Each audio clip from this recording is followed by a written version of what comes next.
Good evening, everyone. How are you doing? It's Mag. Hi, live from London. Yes, I'm here in London, ready for. Well, I say ready. It's already started for London Games Festival, which is taking place literally from today all the way through to the end of the week. We are live on Twitch and YouTube. Welcome to another Tuesday night gaming chat with all the latest games, news, and reviews from the last 7 days. Let's say hello to people in chat. Let's see who's here. I think first one's through the door, but I can't display the messages. Kindred was here nice and early, 20 minutes early. Gozzo, about 10 minutes early from there. And then got the wonderful Rock News. Good evening. Said excited. Gilfly. Good evening. Hello, hello. Flame. Good evening. Our guest is here as well. I'll say hello to them in a minute. Retro Shazar, welcome on in. Good to see you. Mr. Secret over on YouTube. Hello. Welcome back. Good to see you. Hi. Hannah. Good evening. How are you? Great to see you. iQuail, good evening. Thank you for being here. Moonchild. Yeah, gosh, live from London, indeed. I am the only one. Yeah, you're on YouTube mobile. Sometimes we get loads of people on YouTube mobile and sometimes we don't. It's really weird. I've never understood how that works, but thank you for being here, Mr. Secret. Maybe more people will appear. Bloody Landon, says Moonchild. Yes, I'm in Bloody Landon. Danka, good evening. How are you? Falco, Bing Bong, what games are we going to be talking about tonight? I'll tell you a little bit later on. You are the only one on YouTube watching my stream. On the mobile app, yes. I don't know if you're watching it on desktop. We sometimes get people watching it on desktop as well. There you go. Reassess. I know, such a tease. I know. I'll tell you. I don't want to give away the whole show in the first 30 seconds. Reassessing the situation, Hermag. Sorry, Oliver quote. Yes. Consider yourself. No, let's not do that. Anyway, there you go. There you go. So, obviously, welcome in, everyone. We have got a jam-packed show for you tonight. See. Someone else is in there. You go. You see, I said people. Icon Baby Boo. Hello. Welcome on in over on YouTube mobile. Great to see you as well. So there you go. Mr. Secret is not alone, which is fantastic. Not playing any games tonight. We're talking about games. We're talking about games that are coming out. So we'll explain what we'll be talking about very shortly. But first, introduce you to my co-host who knows the most, who is not in London, and he's probably very grateful for that. Please get up for the one, the only, Mr. David Jones. How you doing, mate? I'm all right. How are you?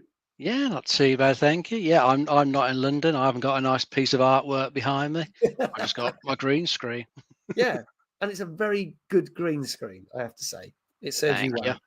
There you go. It's an interesting bit of art you've got behind you. Can't see it's like one of those magic eye pictures. If I look at it long enough, I'll start to see something in there. That makes sense. There you go. Did you leave Dave some water in the basement while you're away? Yes. And some food, but only dry food. Good on him. Yeah. Enough for a week. Yeah. It's all about the thing, isn't it? It is, Falco. It's all about that thing. Everyone's saying hello to Dave. Mr. Secret saying hello. Hannah, Mooney, Kindred. Hello. How you doing, Kindred? Good to see you this evening. But yeah, what have you been playing? What you got round to playing? Oh, I've just been sticking with the same thing I was playing last week. So I got back into Baldur's Gate 3. So I'm still trying to get through Act 3 at the moment. So even though the end is in sight, it's still a bit of a ways away because there's just so much in the game, so many distractions, so many other little quests you find around the place. And I've spent loads of time exploring the map pretty thoroughly, although I'm sure I still miss stuff. But I've been getting to side quests where you've got to solve a murder mystery where like a priest has been killed in a temple. You got to try and find out why someone's been framed for it, and then I've also got into one where you're trying to work out who's dismembered a clown at a circus and why. So I'm still working my way through both of these. Okay, well, it's quite cool. It's got some good stories in it. So still thoroughly enjoying it, and I think I've been going on the thing well over 100 hours, probably 120 hours or something ridiculous like that. And it's quite rare a game will keep me occupied for that length of time. I usually get bored around the 40-hour mark in most sort of games, but this one I just find it really good. Love the characters, love the story. Quests are really cool. So I'm going to finish it. How long it's going to take me, I don't know. could be saying the same thing over the next month or more. Yeah, it could be. There you go. Oh, my fan club's here. They go, yo, Zelensky. Yo. I get that quite a lot, but it's fine. I don't mind. I just don't want to be his double just in case I get shot at. So there you go. Don't go to any Russian bars while you're in London. No, we'll stay well clear of them. Stay well clear of them. I've played a little bit. I've been playing what we talked about last week, Darwin's Paradox, which I really enjoyed. And it's funny, the more people I know that have been playing it, I was talking to Crazy Hazy, who was playing it last night. He really enjoyed it. He only found it a little bit frustrating near the end. Okay. I haven't got that frustrated with it, but I did find that there was a weird thing that when we did the stream, you had to set the graphics on like the highest brightness setting just to be able to see some of the bits at the start, because on where it suggests to have it, it was so dark I couldn't see where I was going. And apparently that's a problem with the game. So there you go. There we go. Tap on me. Welcome on in. They've said hello to Mr. Secret there. Kindred said, I like the look of it. We'll pick it up when I can afford it. It's good. It's 20 quid. So it got very mixed reviews, but I definitely think it's worth, like, if you like those sort of games, I like it. I'll hopefully get that finished. Well, it won't be this week because I'm in London all this week, but I'll hopefully get it finished in a couple of weeks' time. And I did start playing one of the games we're going to talk about tonight. So there you go. Cool. Yeah, Rock Muse says, I want to gift it to Ryan because I think he'd love that sort of game. I think it'd be right up his street, Rock Muse. I could see him playing that and really enjoying it. So definitely. Yeah, there you go. Kindred said, yeah, the underwater part was dark as fuck. Yeah, couldn't see. So we had to whack the brightness all the way up. But apparently it's a common problem. So there you go. Good birthday present. Only 20 quid. There you go. Perfect. So shall we bring on our guest? Now, I know our guest is going to be absolutely over the moon that you've been talking about Baldur's Gate, because I know she's laughing her head off right now. I can see her backstage. And the fact that there's another game that, you know, she's very excited for, because so far, if I've correctly seen right, she's been talking about that game on social media for 57 days so far. I think there's more days to go, unless that was an old post, in which case there'd been more days. But I'll let her explain what that is. A wonderful streamer, not only on Twitch, but a kick partner, ladies and gentlemen. Also officially now holds the title for over the 5 years that we've been in the show. The guest who has been on this show the most. It's the one. It's the wonderful. It's all the way from Canada, Professor Stalke. Hi. Hey. You're not wrong. I got super excited about the Baldur's Gate thing, especially learning you're in Act 3, if I'm not mistaken, because you talked about the clown. It took me about 300 hours my first playthrough, so I'm sure you'll have less hours than that, but you know, but it does keep you in. Like, it's true, right? Like, it keeps you addicted. So I totally agree. Definitely. It's just so well written. The characters are really cool. It just keep you occupied. Fantastic. Who are you romancing? Is the better question here. Well, I was kind of like, I started off with Shadowheart, and then it kind of went a bit towards Lizelle. Ooh, I love that. I love that romance. That's a good one. Shadowheart's a slow burn. Lazelle's like, you know, yeah. Anyway, pretty intense. Definitely. I just saw, as soon as Dave started talking about it, obviously I can see who's backstage. Professor's face just lit up as if it's like, now we're talking. Best game ever. Oh my god. See, Rodney says I'm weird because I like Gale. Oh yes. Yes. See, that gets a thumbs up as well. So Jesse, good evening, good to see you. Falco asks, have you spilled a lot of blood in that game, Dave? Oh yeah, killed loads of people. Some pretty cool ways as well. What is my favourite one so far? Some big enemy in Act 2. I just turned them into a sheep and then boot them off a cliff. Loved it. See, oh my gosh. He might have slept with a goddess, but he's not had this goddess. Yeah, Gale's really obsessed with this goddess that he used to be involved with romantically, and you can kind of tell he's a little caught up. He's a little caught up still. Like, just, you know, hard to live up to a goddess, but So for people who didn't understand what I was saying about the joke about the fact that there's been 57 days of you posting, is it more than that, or have I? Yes, It's more than 57 days. So what is it that you've been doing, and for what game that you are very, very excited for? So I've been trying to do 100% achievements on Fable 1, 2, 3. I've done it on the first one so far. That took like 3 playthroughs, but it's fine.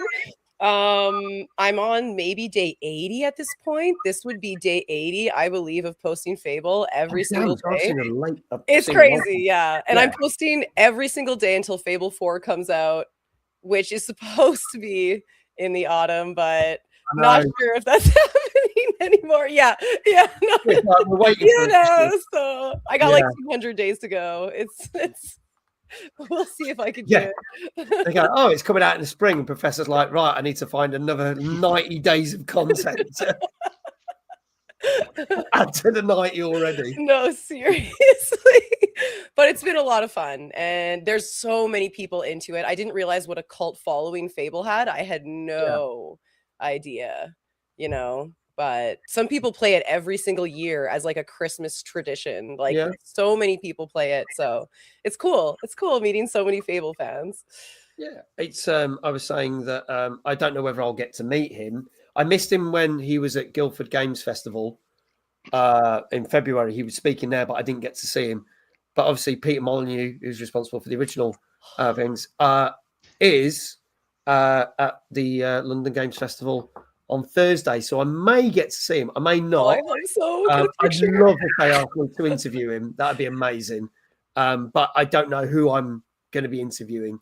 But it just the fact he's there, it's going to be cool. And we were saying just before we started the show, I think it is really cool that he has had nothing but good things to say about the new one. Whereas, someone who's probably spent a lot of love and time in a game and it's no longer theirs in that kind of respect. Some people can be quite bitter on that, but he's been nothing but good things to say. Yeah. There you go. So that's really cool. Joran, hello, Joran. When is the chat show, boss? Right now. It's happening, Joran. Good to see you. There you go. Wow, this date is cool. I hear so many people have brilliant child memories of Fable. But Kindred said, of course, Peter Molyneux has got his new game. Be interested to see how Masters of Albion goes. So we shall see, because that is due out very, very soon. So we'll see how that goes. But yeah, let's hope it's not delayed. But there are rumours. But we won't talk about that. We're not talking about that this week. We'll wait until we get confirmation, then it might appear. Yes, yeah. So, also, obviously, last time we had you on the show, you went to your first ever dream hack. Oh, that's crazy. I know. So you've been to 2 more since. Yes, yeah. That's crazy. I know. And I stole, I don't know if you saw the advertising, but I literally stole your picture from DreamHack to advertise the fact that you I love that. So what image can I nick? That one. That's my favorite picture. So that was good. So how's it been? Basically, because obviously Kick Partner, because you made Kick Partner last time you were on the show.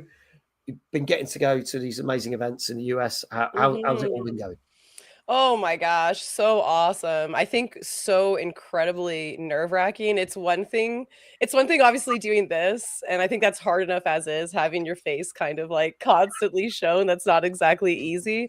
But to actually go out and have your whole body just walking around and like meeting people and like just making sure you're leaving a good impression and trying to network, but like also hang out with friends and trying to find more opportunities. It's so amazing, and I feel so grateful to be there. And the last dream hack I did, I was on stage for Wild Card, and I had amazing co-host with me that basically did all of the sports casting, because I'm absolutely terrible with game knowledge, and I was like maybe the comedic relief, I don't know, but no, anyway, it was absolutely incredible, and it just made me more determined to keep going and growing and going to these spaces. And it'd be pretty cool to go to Timeless this year. I have no idea what you're on about. I've heard a lot about this really cool like a convention. I don't know. Is that in Canada? Is it? I think it's in Canada, it's like Alberta or something. Yeah, there you go. Get over here, is what music like. Get over here. And there you go. If you don't know what we're talking about, Tickets are there. What the hell is Timeless? I know, Jesse. I've never heard of it in my life, but apparently there's a link to get tickets there, and apparently the rest of the tickets are going on sale to start next month, and apparently creator passes go on sale at the end of this month. So who knew? I've never heard of. I'm very well informed about something that I've never been to. Or you should look into it. Yeah, maybe I will. Maybe I will. I've heard maybe they'll invite you. Maybe they'll let you in. I've heard the person that runs it can be a bit of an awkward bugger, so we'll see. See, yeah. I don't blame you. I think me and Dave might just stick to doing this, but there you go. Oh, okay, yeah, that's totally fair. Yeah. So I'll take pictures for you. Do that. You probably have a whale of a time. We're better off just staying there. Jordan says DreamHack is like esports event. Yes, it's like esports meets very creator focused content, so it's still like a big gaming event. Oh yeah, very much lots of esports. They did their first one in the UK literally last month. So you had all your big tournaments, your CARD, your Fortnite, your League of Legends, your what else was there? Halo, and there's probably others I've forgotten about. F1 How was it? As well. It was very, very good. I really enjoyed it. I'm not a big esports fan, but I did watch a number of the things, and I, not going to lie, I did enjoy it. But I like the fact that other elements of it. So yes, as Falco said, it did have a cosplay competition. And they had lots of stuff with creators. So they had a lot of big UK creators doing challenges and competitions. Awesome. And you could go and meet brands and do brand deals and stuff. And there was indie games as well. Rock Muse was there with me. And, we were saying that you walk around. It took about 5 halls of the NEC. And even though not everything I was that interested in, it was really cool to see it. There you go. Okay, thanks. I've always heard DreamHack. Only say you see. Yeah. So there was no CSGO in the England one, but I know they've got. Is it Atlanta next coming up in the next month or so? Yes, Atlanta's coming up pretty quickly in May, the beginning of May, actually. And then Stockholm in November in Switzerland, but that's where it started, I believe. So it started in Switzerland, and then it kind of went to the US, and they have 2 in the US. Is it Houston of Texas and then Atlanta, and then now they've come to Birmingham, but it is coming back to Birmingham, in Sweden. Yes. I like the indie areas and the credit stage. So it was very, very good. Yeah, very, very good.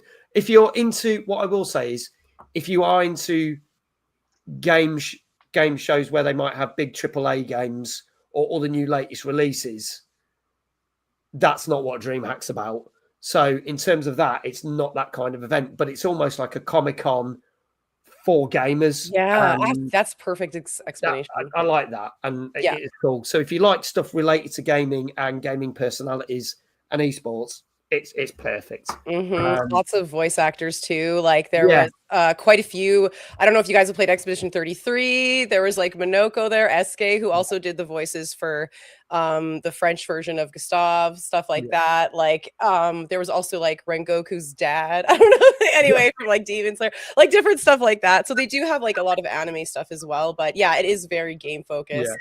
And I mean, it's got everything. It's got all the games. It is. I think the American one's probably far bigger because obviously it was the first one in Birmingham. True. So I think I'll add to it because Rock Muse said their arcade wasn't great, but I wasn't there for that. Yeah, the retro area was a little bit small. That's unfortunate. But then again, if it's the first one, they can grow it. Yeah. Well. So hopefully it'll expand. Yeah, because they do have a retro area at TwitchCon, and that's probably only double the size of the one. Just to give Rock Muse an idea, it's probably only double the size at TwitchCon. And exactly, because we do events at Arcade Club, we're spoiled because there's over 400 machines there. There's like, so there you go. That's so cool. DJ Mike, how you doing? If you want great retro games, go to Time. I don't keep hearing about this Timeless thing. Hello, DJ. Promoting it. I know, yeah. Who's this? Dave. Good evening. Mr. Dave Johnson's here as well.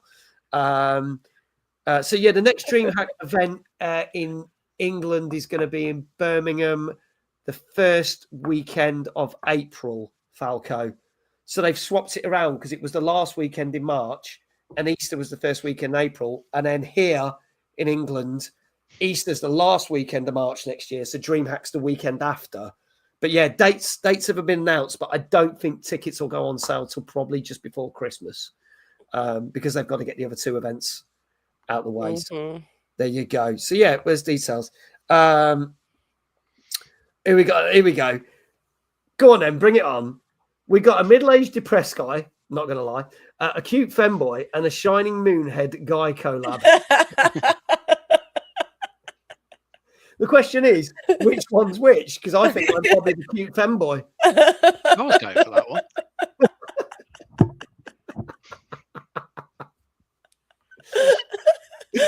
Oh my god.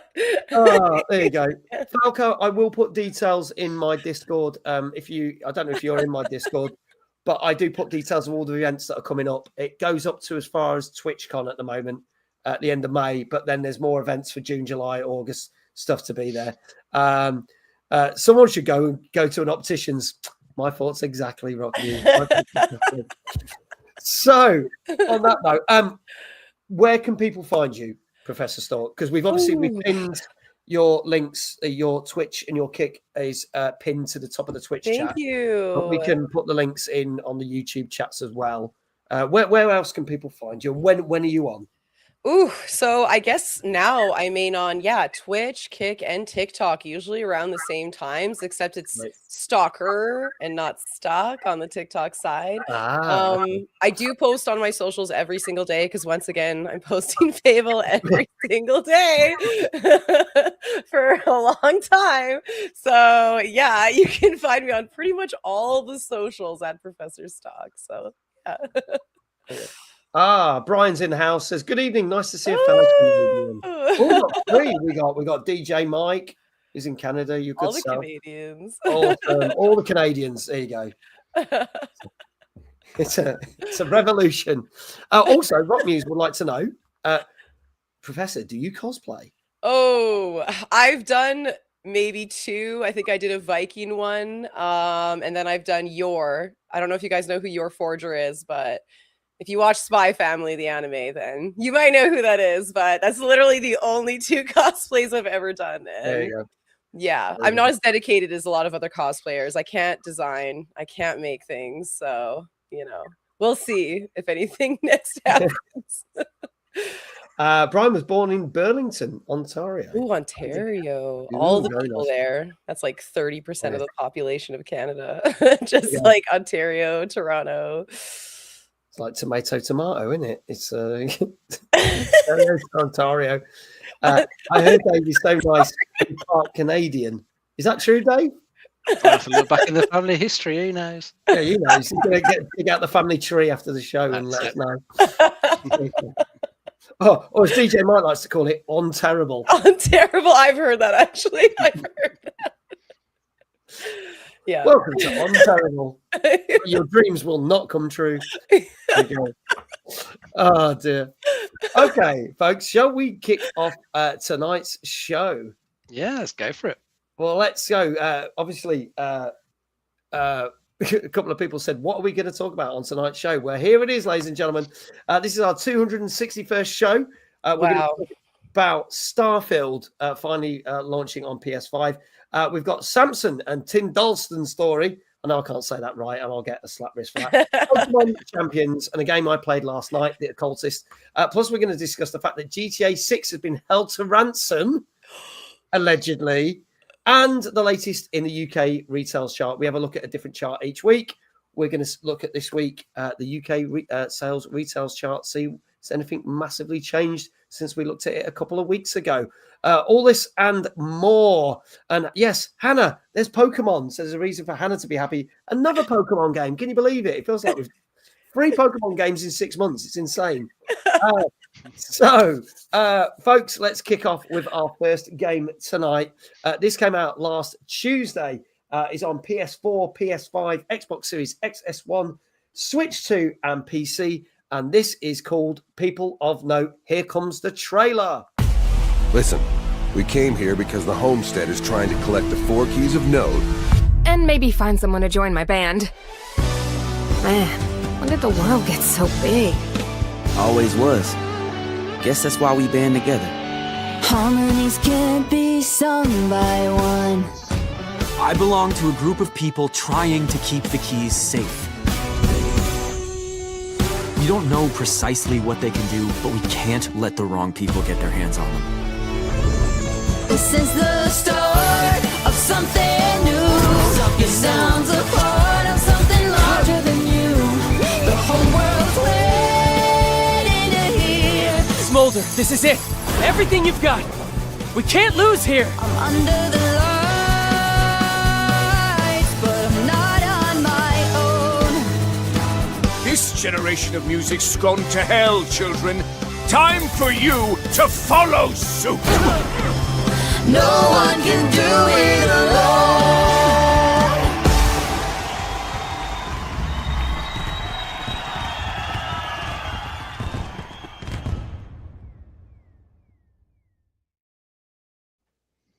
There you go. So that is People of Note, which came out last Tuesday. Danker's like, I'm liking. Rock News was saying that, quite a few people might like this because it's going to kind of fall on the trend of K-pop demon hunters. Big Jesse, though, says, I don't get it and I don't want it. So this may divide people on this one. But Dave, tell us a little bit more about this one. Actually, I've got to go that way tonight because the camera's in one hand. So, Dave, tell us more about this one. Well, this is a turn-based musical RPG. Your character Cadence didn't do particularly well at a talent show, so she goes off on a quest to find some people to join her band so she can try again. But I think on her journey to find her bandmate, she gets involved in some issues that are going on in the wider city. It looks like someone's trying to play havoc with the sort of the place's sort of musical energy. You've got to get involved in that, try and sort it all out. It looks okay from what I can see. I think it's got a good number of different full-length musical numbers in it, covering a few different genres. So there's going to be some decent songs in there. I think it's not all fully animated for certain things. Like some of the cutscene parts are like just sort of cut out characters, if you like, like we see in the visual novel games. So it's probably got a bit of a budget. Couldn't do full animate for everything. So it's got a few things where it's just like stills of characters chatting. But I think it looks like it's got a bit of a charm to it. I don't think it's meant to be particularly long for a JRPG. So it's probably one you could get through in a good amount of time. Really sort of like the 20-30 hour sort of mark, which seems quite good. And at least when it's like that, stops the pace slowing down, because a lot of the games that are ridiculously long, the middle section really sags sometimes. You've got a good start, good end, but the middle can sag, so it just has to drag itself on. So this one sounds like it might be all right. It's not meant to be too long. And I think graphically it looks pretty nice, and I think it's got meant to have some decent songs in there as well. Yeah. Okay. Well, price-wise, thank you, Kindred. Steam, it's normally 20 quid. It's down to 18 quid. Xbox is exactly the same price. PlayStation is normally 19 quid, down to £17.9. Always a random figure with that. And Switch is 20 quid. So either way, it's less than 20 quid for the game. So if you like the look of it, it's probably worth investing. And yeah, it's an Annapurna interactive game. And obviously we've seen them do lots of really cool games before. Professor, your thoughts on this one? I totally agree with Muse. When I saw as soon as I saw the comment, I was like, that's exactly what I was thinking. I think that's going to honestly really help the sales, because it really I immediately thought of K-pop Demon Hunters as soon as I heard as soon as I heard her singing. I saw just a little bit of the gameplay, and it kind of reminds me of Expedition 33, where it's turn-based, but not quite in the sense that you still have to do some movements within the turn, if that makes sense. Maybe you have to parry. I'm not really sure if you have to, if you're doing an action, then you add more, you have to mash more buttons to it. I don't know if you guys know about that, or if there's any reactions you can have when he attacks you. I don't know if you guys have any info on that. Yeah, it's I don't know. There is some stuff you can do in the fights. I think you've got to sort of keep tempo and. Okay. I think there is a little bit more to it. Yeah, it's just take your turn and sit back. See, I think that makes sense, doesn't it? Because it's a music thing, so if you've got to do to the beat of the thing, that's true. Yeah, that's true. Yeah, actually, that makes sense. Yeah, I'm glad you knew that, Dave. I didn't have a clue. Not gonna lie, this week, even though we've done the games and that, I've not looked into any of the games hardly as much as I normally do on the show, because I've not been around to do it. So it's just kind of I'm really, really leaning on Dave. He turned around and said, all on you, Dave. It's all. He said this was an FPS shooter. I would have believed him. So yeah. Or just nodding like, oh, okay. Yeah, you got to beat it out. That sounds right. But there you go. So for those who have not seen the show or need a reminder, like me, we basically don't review the games, but we scour the internet to find tons of reviews from all over the internet, and then we turn that into an average score. You may agree with that, you may not, but it's a bit of fun. And if you guess in the comments either on YouTube or Twitch, then we will give you a shout out for your channel. So let's see what people are saying. Danka, 8. Gozzo, an 8. Hannah, 8.5. Oh, wow. Kindred, 8. Rockmuse says 7.5. I think it will be mixed with people. iQuail said, not revving my engine this one. 6 out of 10. The massacre and goat sacrifice 3/4 of the way, though, were a surprise. This isn't Doom, is it? Doom's got Doom, the musical. That would actually be awesome. That'd be really cool. Actually, I'd play that. Yeah, I swear, give it 2 years, that'll be on at the West End. I kid you not. Brian saying an 8 out of 10. Flame, 8 out of 10. Retro Shazar, 7 out of 10. So Rock Muse saying a 7.5. Juron, 10 out of 10. Juron's going high with this. Dave, I'll start with you. What do you reckon this got? What did the reviewers say? I'm going to go for an 8. Okay, going for an 8. And Professor? I'm going to say, I almost said 6.5, but I'm going to go with 7 because everyone's rating it so high. But you know what? Maybe it's just the trailer. I don't know what it was. Like sometimes trailers just don't do it for me. You know what I mean? I don't know if that makes sense. Maybe I'm just used to like super high quality trailers. So sometimes that throws me off. Yeah. But I'm going to say 7. Okay, going for a 7. All right. Said Mag as the shortest armored Doom fighter on stage. So a bit like Tom Cruise then.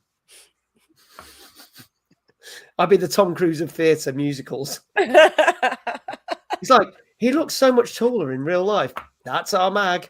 There you go. I wasn't here, so I went with a random number. That's all fine. Any other guesses in the chat, go for it now. This is your last chance. This is People of Note, which came out last Tuesday on PS4, 5, Xbox Series XS, 1, Switch 2, and PC. And if there is no one else going to spring a score on me, and I think someone just did. No, they didn't. Mag just compared himself to Tom Cruise. Wonders never cease. I wish I had his money. I could tell you that this got 7.9. Oh.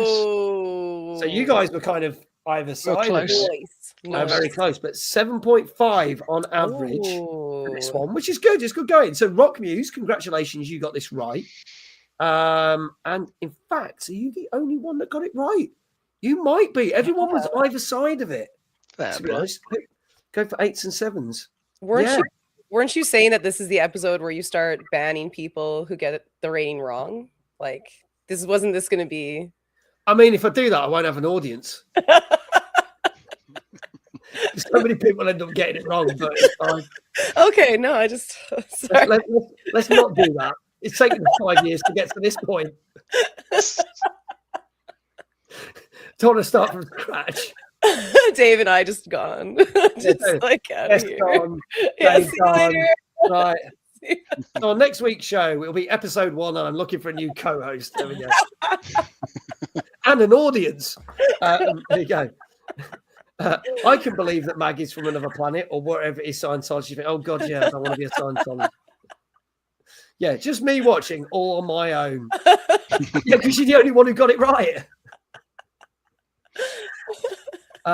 Kindred says I got 100% last week, so this week's already gone bad. Yeah, wow, that's impressive. Yeah, he did really well. So that's crazy. But this week, no. Yeah, he peaked. It's all downhill now. Yeah, exactly. But there you go. There you go. All right, moving on to our next game tonight. So this is a game that did come out a couple of years ago on PC and Xbox. It is now landed. See what I did there? Landed onto PlayStation 5, along with some brand new DLC. Will this make people more interested in the game, or is it pretty much the same thing we were getting? Let's find out, and let's see what the reviews say for the PS5 version of Starfield.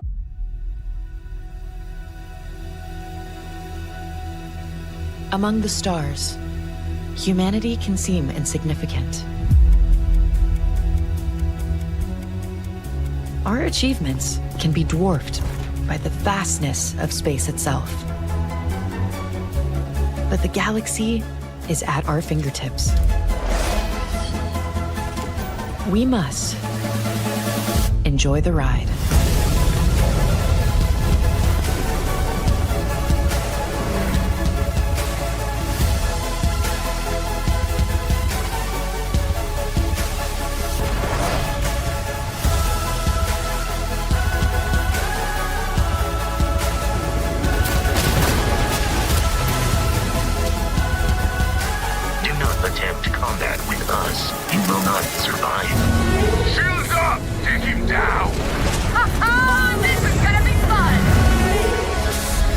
Is only as capable as their starship.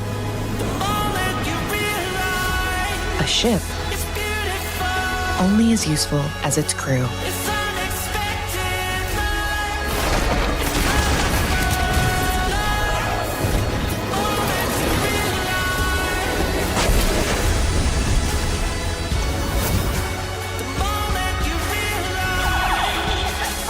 Together, you will find your place in the galaxy.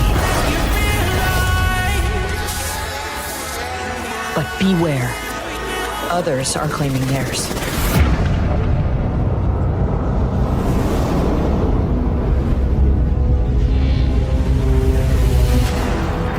Humans of the settled systems, you have forgotten who you are. We shall remind you.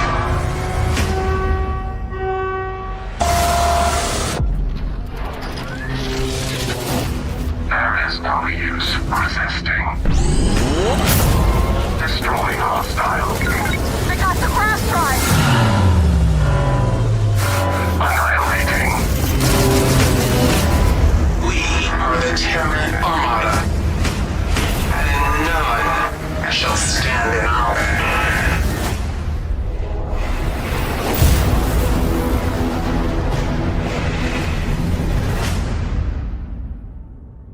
One thing we must always remember. The wonders of this universe have no limits.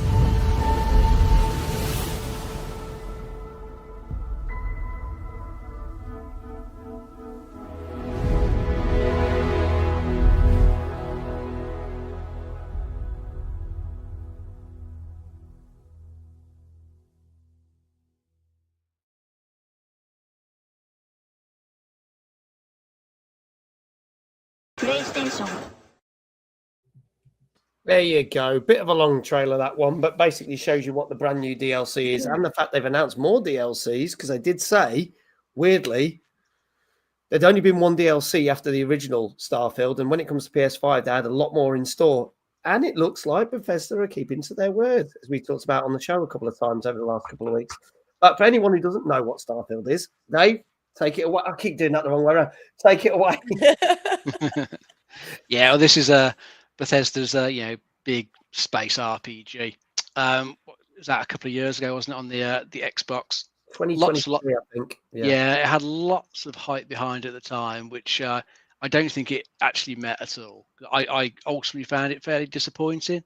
Yeah, I put a reasonable amount of time in it, did quite a lot of stuff, but it just kind of got to the point where, I thought, I'd say during development, there should have been more people saying no to various things, trying to drag its scope back down. Because I think the whole 1,000 planets you could visit probably ultimately didn't do it any favors, because all the planets are pretty shit. To be quite fair, there's a few with a couple of interesting places to land, but the fact that there's a whole 1,000 whole planets that you can land on, you have to explore every area.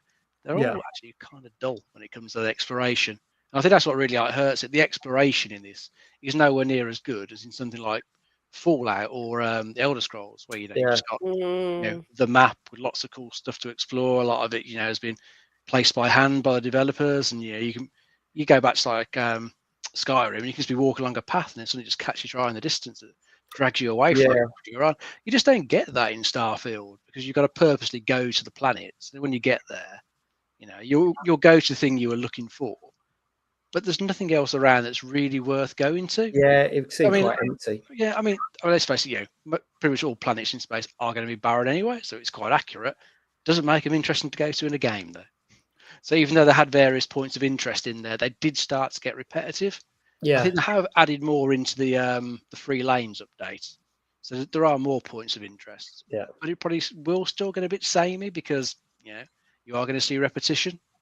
But as well as putting those in, you've got extra weapons and stuff in there, more new armor sets. I think there's a new thing called X-Tech in there, which is something you can work towards to get the best types of weapons. So there's something new to work towards if you want to get the best weapons possible. There's new like houses you can buy. I think some new pets you can get to like populate them with, and they've dropped in all these little action figures that you can go around and find. I think they had those sort of things in the Fallout games. So something similar from there. And then one of the sort of bigger things they put in to try and improve the space traveling to it, so you haven't got quite so many load screens, is if you're traveling within a star system, you can now fly from point to point in your ship. Then you can get out your seat and walk around. So that makes that bit a bit more immersive, I suppose. Yeah. But I'd say ultimately it's still the same game. So if you didn't like it as it was before, I don't think it's changed as much as we perhaps would like it to change to make it more appealing. Yeah, I wonder. I wonder pull me back into it. So. This is the thing. I think if you played it, we've got a number of people who have played it in the chat who are just like, nah, wasn't for me. Again, I was one of those people. I was like, I was really looking forward to this, and it wasn't that good. But I think if anyone's about to play it and hasn't played it, this probably will feel better.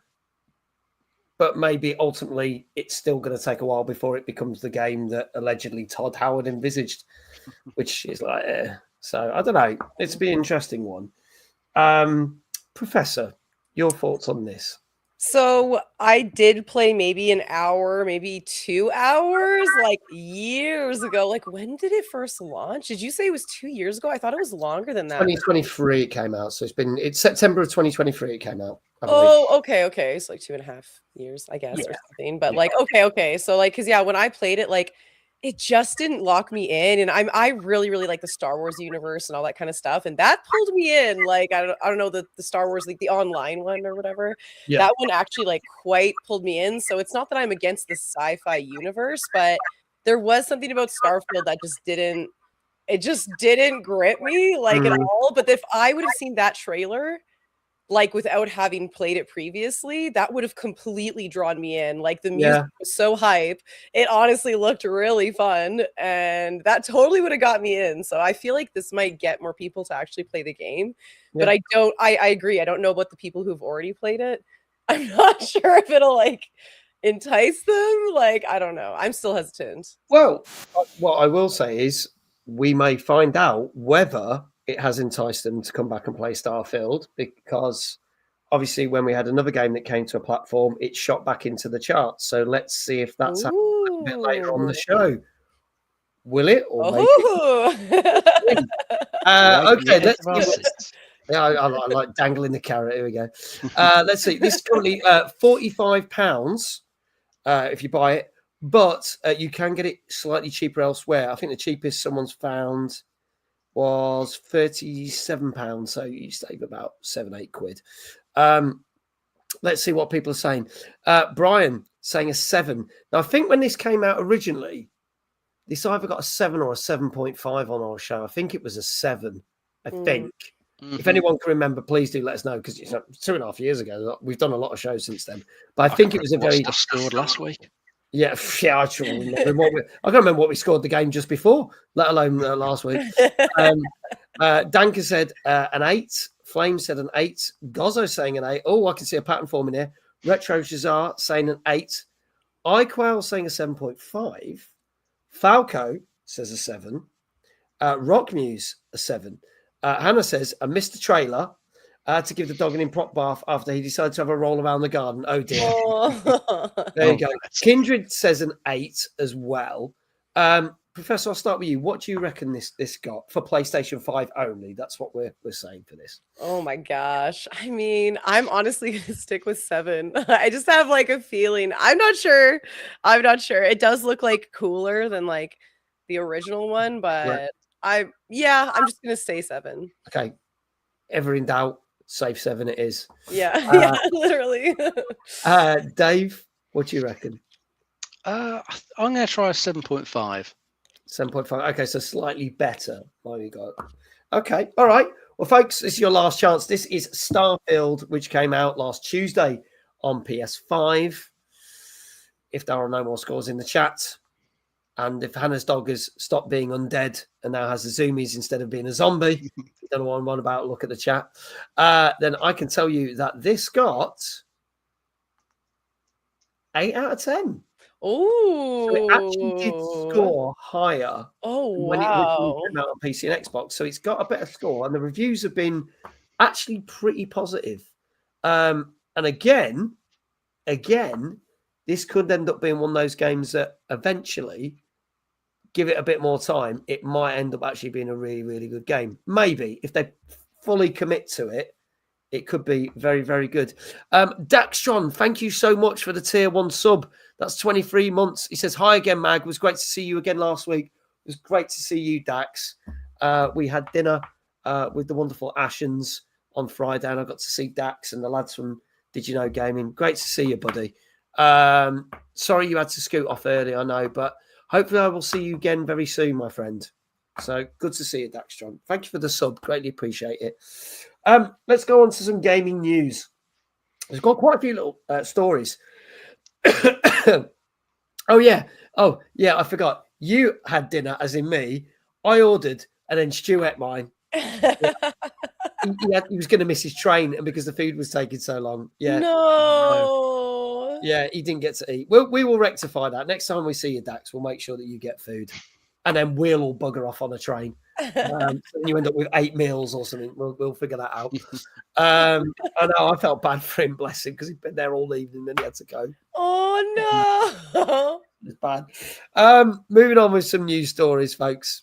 Before my heart breaks. I want to I'll tell you what we'll go for. Well, tell you what, I'm gonna do 2 news stories with updates for this one. Cyberpunk 2077 has had a free update on PS5 Pro as of the 8th, which was Wednesday last week. So if any of you are playing Cyberpunk on the PS5 Pro, you get a free update, which basically means you're going to get to play Cyberpunk in its best version ever. Not any sort of game content, but what we're talking about, the fact is that now it can run in 4K resolution in their version of what, PSSR, they call it, which is like their best visual graphic style. There's enhanced ray tracing, and you can select from different frame rates, so anything from 30 FPS with lock systems all the way up to a 90 FPS in performance mode. So it's all free, and it makes it look all nice and shiny and new. So if you've got a PS5, get the free update right now. Another game that we've got a bit of an update for, and it's not the game that Professor Stalke hopes for, even though it's from the same company, but Playground Games announced and released, it wasn't leaked, it was properly released. They released the actual map for Forza Horizon 6, which comes out next month. There are a number of world-famous routes, drifting routes from actual car races in Japan. There are some very famous monuments in there. There's some very nice cultural routes in there as well. And basically, you can go from anything from rural to urban. And a lot of people who have already got to test the game early have stated how amazing and how impressed they are with it, and how beautiful it looks and how beautiful it plays. And the fact that when you are driving throughout this huge map, there is constantly stuff to look at. And it really does capture the essence of Tokyo. And it technically, they reckon it's the closest to any of the places that they've had in any Forza games before. Oh. When they did the UK, it was quite funny that you could drive from one bit to say Scotland quite quickly. But then you got like the elements of certain cities and things. Whereas this is very cleverly, it's almost fully accurate. So that's what they're saying. So this could be the best looking Forza yet. Whether it's going to be the best playing Forza Horizon, we will have to see when it comes out. But is anything there that the chat are interested in, or Dave or Professor have got anything to comment on either about Cyberpunk getting an update or the Forza Horizon 6 map? Oh, I think the Forza 6 map is looking good. I do like the Horizon games. They're just fun. Just great fun racing games. Just getting a cool car, drive around, mess around, get into some races. Love it. So looking forward to this one. Cyberpunk, I mean, it's not much to say, really. It will just look prettier on the Pro, which is nice. Yeah. That's about all that I can say about that one. Yeah. Professor, any thoughts on any of those? Oh, I am excited for the Forza. Like, I'm definitely going to be trying that one because I have heard that it's going to be like, so I'm not really that used to like racing games and all that kind of stuff, but apparently it's going to be something that if you don't normally do racing games, you're still going to really, really love that. I also heard that they're working hard to make sure that it's going to be really high quality. It's going to be what people expect and more. I'm really looking forward to the mountains. I heard there's going to be some mountains in there as well. And yeah, like there is some races and stuff. So yeah. I'm looking forward to it. I'm totally going to try it, especially since it'll be on Game Pass. So yeah. Yeah. I honestly can't wait for it. So I'm really me too. It's no secret that I will be streaming that next month. Yes, I'll watch it in it. the schedule easy in the schedule. But I've got a funny feeling. Well, I'll either get to stream it before I go to TwitchCon, or I'll have to stream it after I get back from TwitchCon, because I think with the date it comes out might clash. But we'll see. But I'll figure it out. It'll happen anyway. Alco says Forza can't match Gran Turismo in my opinion. We shall see. Well, yeah, but I'm going to say that's a fair comment, because I would say Forza Motorsport does not hold a candle to Gran Turismo, because Forza Motorsport's the more serious driving, whereas your Horizons are a bit more fun, arcadey, silly challenges and stuff. So I feel that they're very different. So I think Forza Horizon, in my opinion, is better than Gran Turismo, but Gran Turismo is better than Forza Motorsport. So definitely there. So I also agree with you, Falco, in that respect. So there you go. Rockmuse says, I love how excited Prof is. Hope to meet her and get together. Oh my gosh. Yes. Gamer girl to gamer girl. Let's go. Maybe if she ends up with this thing that I've never heard of called Timeless, that you can get your tickets now for, apparently. And apparently content creator passes go live at the end of the month, I've heard. And apparently the rest of the tickets and the VIP tickets go on sale at the start of next month.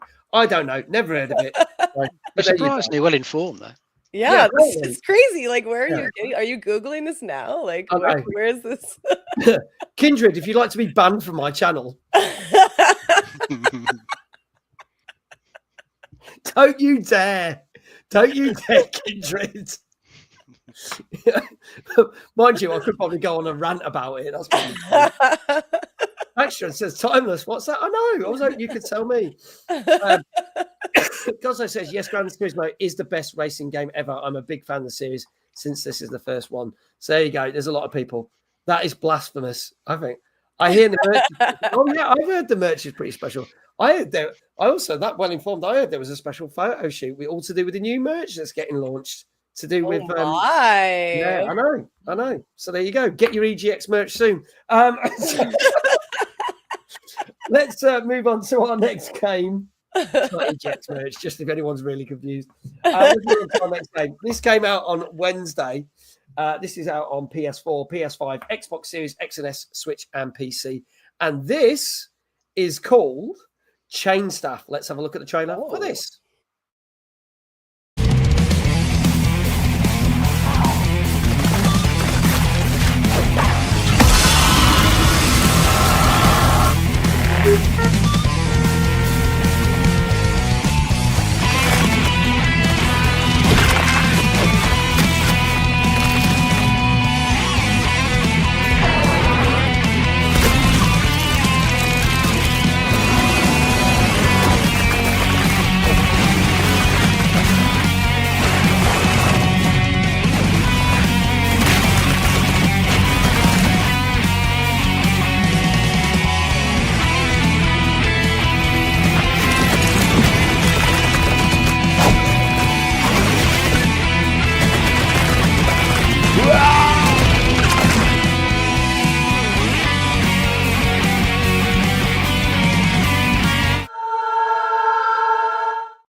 There you go. From Mummy's Best Games. There you go. This is Chain Staff. It looks like a lot of fun, this one. So Rock Music says that looked bonkers. I agree. Tell us a little bit more, Dave, about this one. Yeah, this is a retro side scroller like the old Contra games that people might remember. Yeah. So yeah, it's one of those ones where aliens have invaded Earth and you just got to blast the shit out of them, basically. Send their fuckers back. This particular one, your soldier, for reasons, is kind of like merged with some sort of alien. So he's got this alien creature over the top of his head. But that gives you control of the chain staff, the weapon where the title gets its name from, and you can use that as like a spear, or you can use it to like block enemy attacks. So I think you can also use it as like a rope to swing across platforms in the game. It looks all right as far as the side scroller goes. Graphic wise, looks okay. I bet it'll be perfectly decent fun. If you like the old shooters like Contra, probably going to add a while away. A bit of a weekend, I'd say. Yeah, it looks good fun. Kindred saying it's £11.51 on Steam at the moment, £12.50 on Xbox, £12 on PlayStation, and it's more expensive on Switch, which is about £14.50. So there you go.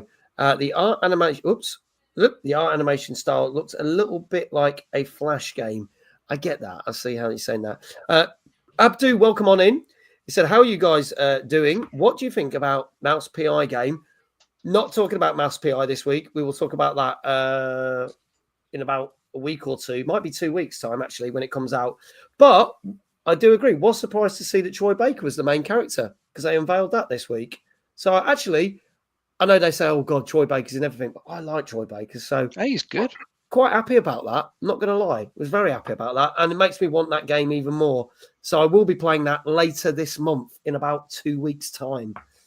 So check out for Mouse PI, but we will talk about it on this show in a couple of weeks as well. Professor Stalke, your thoughts on Chain Staff? Ooh, I totally want to try it. I mean, I do like a good side scroller, but the fact that like you can like, what is it? It's like aliens are trying to take over your body or something like that, right? Or something to that effect. And I just think that sounds really awesome. The music seems really good. Honestly, just the animation in general, like it just looks so eye-catching. And like I'm probably just going to be in it the whole time. I think it would be so entertaining for anyone to stream as well. Like that would totally keep me occupied because it just seems like, I don't know, it just looks beautiful in like its own unique way, you know? So yeah. And smooth gameplay as well. It looks smooth. I used to love playing like the Contra games and stuff like that. So this is, I'm gonna say a statement now that's probably going to piss people off. Obviously, the Terminator 2D No Fate was a very sort of semi-Contra style game in places, but I think I'd get more enjoyment out of that. Not saying that Terminator was a bad game, but I think that's like what I would call a solid Contra style game shooter, which I would like very much. Let's have a look at the scores. You watch, people are going to have a go at me now for saying that comment, but screw it. Danker, 7.5. Rockmuse, 7. Brian, 7.5. Hannah, 7.5. Flame, 7. iQuell, 7. We can see where this is going. Kindred, 7.5. Daxtron, 7.5. Retro Shazar, 7.5. Mooney, 7.5. Gozzo, 7.5. JL, good evening, JL. Hope you're well, buddy. 7. Falco, 7. Jesse said, "How dare you?" I don't care. That's fine. That's fine. Abdu says a 6 for this one. There you go.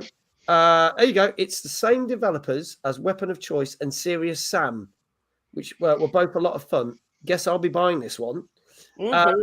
Says 7. So a lot of people saying 7. A lot of people saying 7.5. We've only got like 1 6. Dave, I'll start with you. What do you reckon to this? I'll try 7.5. Go for 7.5. Okay. Professor? I'm actually going to go with an 8 on this one. It just looks so good. And I think I'm really biased. I just really loved how everything looked. So massively biased and going with an 8. Yeah. Fucking the trend of chat. Folks, if you haven't put your scores in, now's your last chance. This is Chain Staff, which came out last Wednesday on PS4, 5, Xbox Series X and S, Switch and PC. Retro Shazars also said an 8. Ooh. And did Retro change twinsies. their mind? They did. So we'll see if this is going to pay off or not. If there are no more scores in the chat, I can tell you this on average got. It got an 8 out. Nice guess. 8 out of 10. So Retro Shazar probably like, whew, that paid off. So can we get a shout out for Shazar? And our wonderful guest, Professor Stalke, we're going to give all the shout outs to. Go check her out on Twitch and TikTok. All the links there. Please do send her some love. Well done, Professor. Your first one tonight. Okay, you didn't have to say that. You could have said you're on a roll and lied. Yeah, You know but what I you know, Dave ain't got any right, and there's a load of people who ain't got any right. So actually, you're doing better than them. So there you go. You know.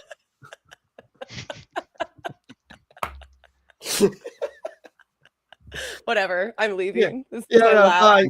bye. This was her last ever appearance on the show. Holds the record still. Because next week we have no guests and no audience, so it doesn't matter. So it's all right. Yeah, just piss everyone off. Yeah, I'm going to piss the audience off. Why not? We've got no. God, it don't matter. Gonna go down in a blaze of glory. Failing too. So don't worry, all of us are failing. There you go. What a way to say the audience are crap tonight. I know.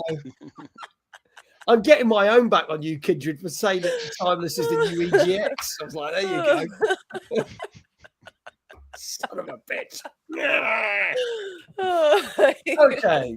So, moving on to our next game before I get totally crucified. This is a game made by the team that brought us games such as Mad Max and the Just Cause games. This is an interesting one because this is a game that people were saying, oh, this is going to be the new GTA. And I want to make it very clear that at no point was this ever supposed to be a new GTA. If you don't know what I'm on about, here is the trailer for Samson, a Tyndalston story. And this is out on PC as of last Wednesday. I know we're not good people. I know that. You think we're going to hell? For the things we've done. They want their money, and if they don't get it, I'm finished. They're gonna shoot me in the back of the head and dump me in the river. Tyndalston. The fuck happened to this city? I can't believe you made it out of that shithole. It's some designer crap. It's killing us. No, it's the other outfits pushing it that are killing us. All cities high on White Whisper. The city's sick. I prayed that vile drug would be taken off our streets. Half the things I do to keep this organization running, Carter doesn't like. There's so many of us just up and disappearing. This shit is getting weird. True power must remain unbridled. It's a shame dinosaurs like your boss can't see that.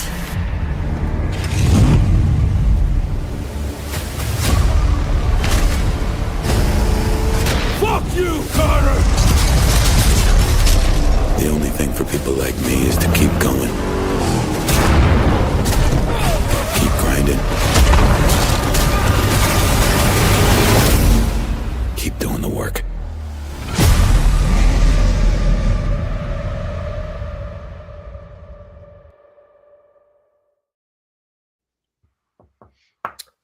Dave, tell us more about this because this is not GTA, is it? No, it's on a much tighter budget than like Rockstar are on for GTA 6. Definitely not on the billions of dollars for this one. It looks pretty good, like trailer wise. I was seeing like a trailer a few weeks back for it because I hadn't heard of this game at all. Because I just saw this trailer pop up on YouTube. I thought it looked really good. Graphics wise, looks really nice. Story and stuff look quite cool in it. I think when you actually come to play it though, you'll be able to tell it's it just simply hasn't got the budget to compete with GTA. It has got like an open world you can drive around in, and your character is trying to complete various jobs to try and free your sister from like some people who've kidnapped her. So they're trying to get you to repay a debt that you owe. Yeah. And to do that, the way it works sort of gameplay wise is I think like each day in the game you get like a certain number, I think it's action points, and you can spend those on doing certain missions that will then return a certain amount of money, depending on how successful you are with them. Now, I think the mission types can get a little bit samey from what I've read. It's pretty much either beating people up or ramming cars and stuff like that. Yeah. So I think it can get a bit samey, but it's not meant to be particularly long. It's also pretty reasonably priced around about the £20 mark. Yeah. So at least they haven't tried to price it as a big AAA game like some of the people do. Yeah. 50 or 60 quid for something that's actually a bit basic.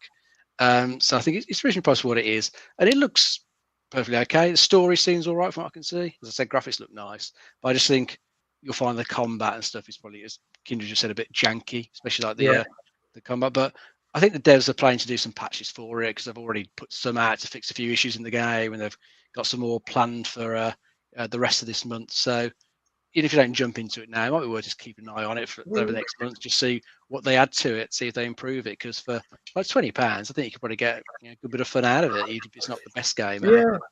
Yeah. Okay, Professor, your thoughts?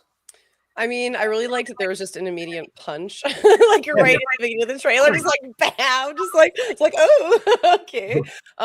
Those games aren't really like anything that kind of brings me back to reality. I'm not really a huge fan of. Like, I like anything that's like not kind of about like this day and age, if that makes sense. Yeah. Like whether it's way before or way after or whatever, that's great. But I won't be playing it. I mean, it looks good for those people that are into that kind of stuff, but I guess I don't really have as much of a comment on it because of that. I feel like I'm biased in that sense that I want to escape reality more than like like go into it, I guess. Yeah.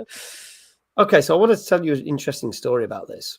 When me and Dave, I alluded to something in last week's stream and said, in one of the streams last week, said we were struggling to decide what game to put in and what game to drop. And last night I played a game that we're going to talk about later on. And the game we decided to drop was this. Interesting. Yeah, because at the time we were seeing what people were saying about the game, which is a shame. I have seen some gameplay though from people, and it does look a lot of fun. And it's interesting because obviously my schedule has changed.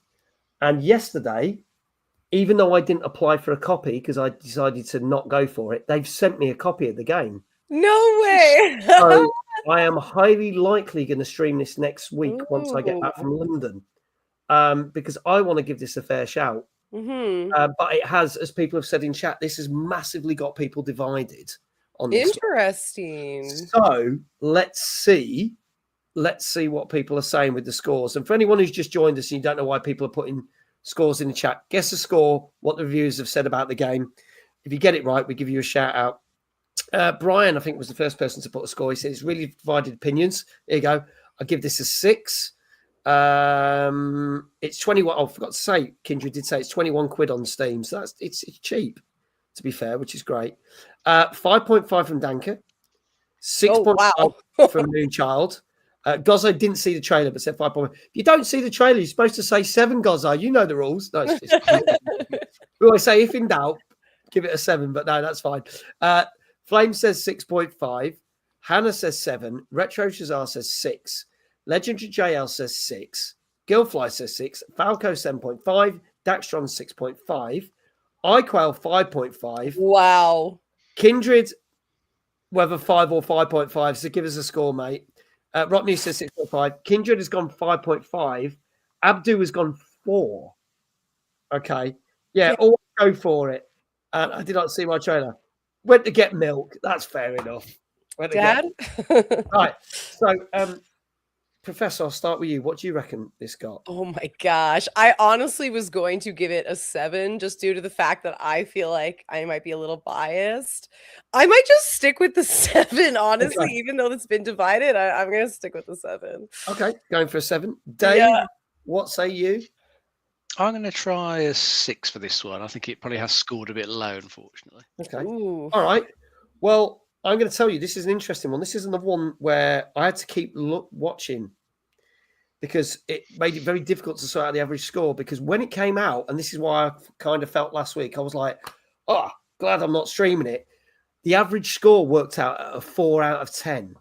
Oh my gosh. Right? But as the days went on, some more favorable reviews did come out. And again, I'm going to report back on this next week because I've seen the score creeping up. But unfortunately, it's not crept up enough because the average score for this at the time I wrote the show was a 5 out of 10. Oh my goodness. So the score's improved, but it's still not barely great. It's kind of very average. But after me watching some gameplay videos, it does look a lot of fun, even with the jank. And it looks quite funny because of the jank. So we will do a stream of this next week. Wow. Either Wednesday or Thursday. I'll let people know because we haven't planned it out. But as soon as they sent me a copy, and I didn't even ask for a copy, I'm going to do it. Whether it runs on my PC though, that's another question. So it could be a bit. We'll have to see, but we'll see what happens with that. But yeah, 5 out of 10 for this one. way. So GTA was always going to be the best. But yeah, but this is not a GTA game, Gosso. This is what we were saying. People should not be comparing this to GTA. And if they do, they don't understand what this game is. This should be more compared to things like Mad Max or Just Cause, to be fair, because that's what they've built before. And it's a lot smaller team making it. So Kindred was just 5.5 the wrong way. Wow. Did anyone guess? Did anyone say 5? Everyone was close to it. That's so wild. Nobody said 5. Nobody said 5. Yeah, there you go. Yeah, compare it to True Crime or Scarface, like that, or like even the original Mafia game. So it's very linear. You can still drive around the map wherever you want. Put it this way, it's a lot less linear than fucking Mind's Eye. But there you go.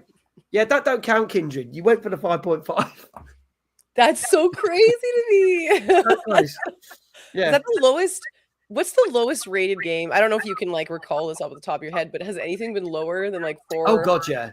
Definitely. I think we had a 2 out of 10. No way. Oh, actually, no. We had our very first 0 out of 10. No. Do you remember what game that was?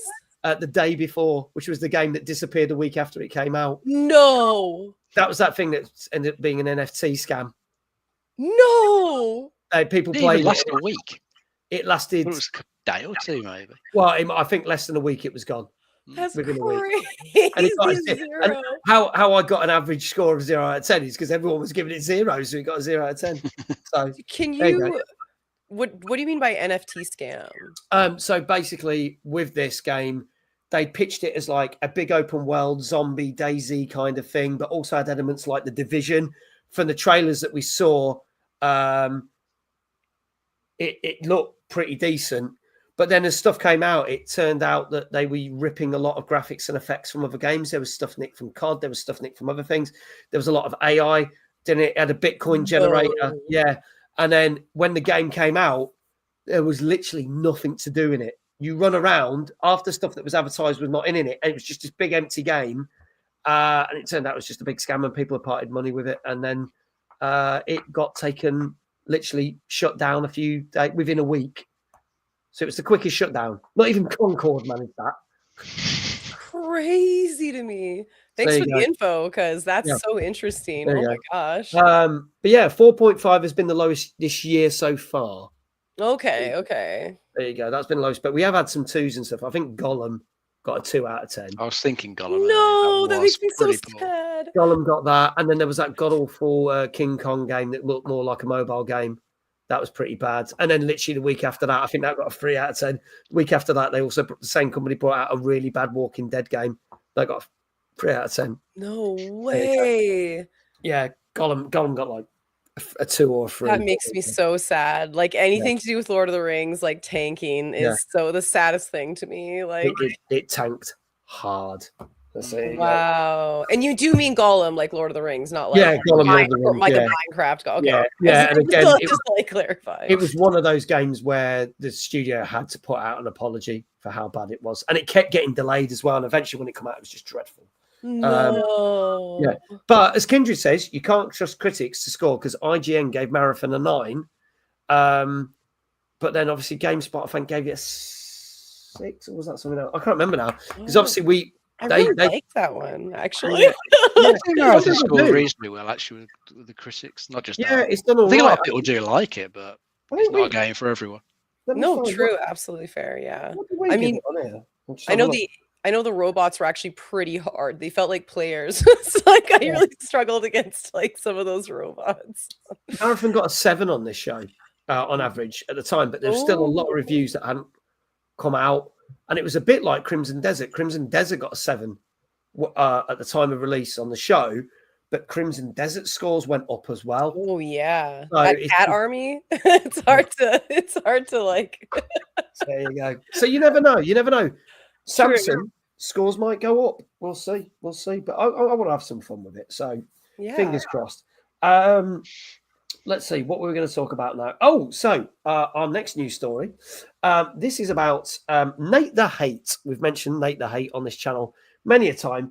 He is a very reliable leaker. Doesn't mean he pees his pants. Basically means he gets out on Twitter and stuff and basically says, I've been told this is happening. Now, normally it's linked to game release dates, what games are being made, what's been happening. And he has basically leaked a load of stuff recently. He basically said that a number of games are going to be coming to Nintendo Switch 2. These include a brand new Star Fox, which is going to be due to be announced possibly at the end of this month to coincide with the Mario movie.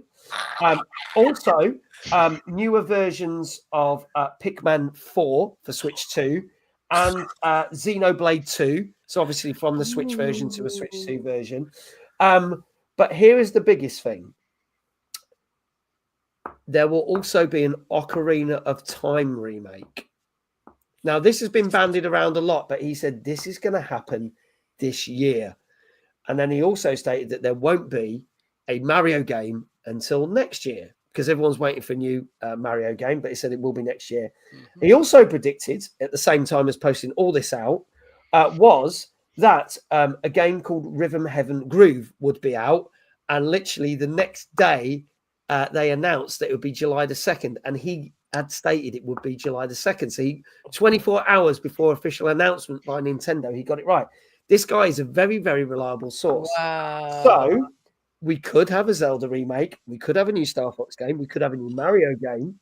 And we could be getting some other games that have been on Switch but are getting upgraded to Switch 2. So what are our thoughts on that, chat, Dave and Professor? And what are you most excited out of that? It's quite interesting to see a new Star Fox game.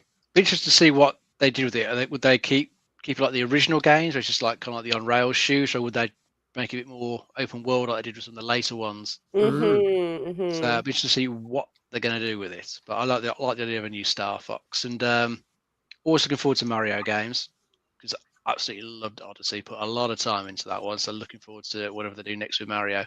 And Zelda remake would be quite cool because I never finished Ocarina of Time back in the day. I had it on the N64. Can't remember how far I got. I just know I never finished it.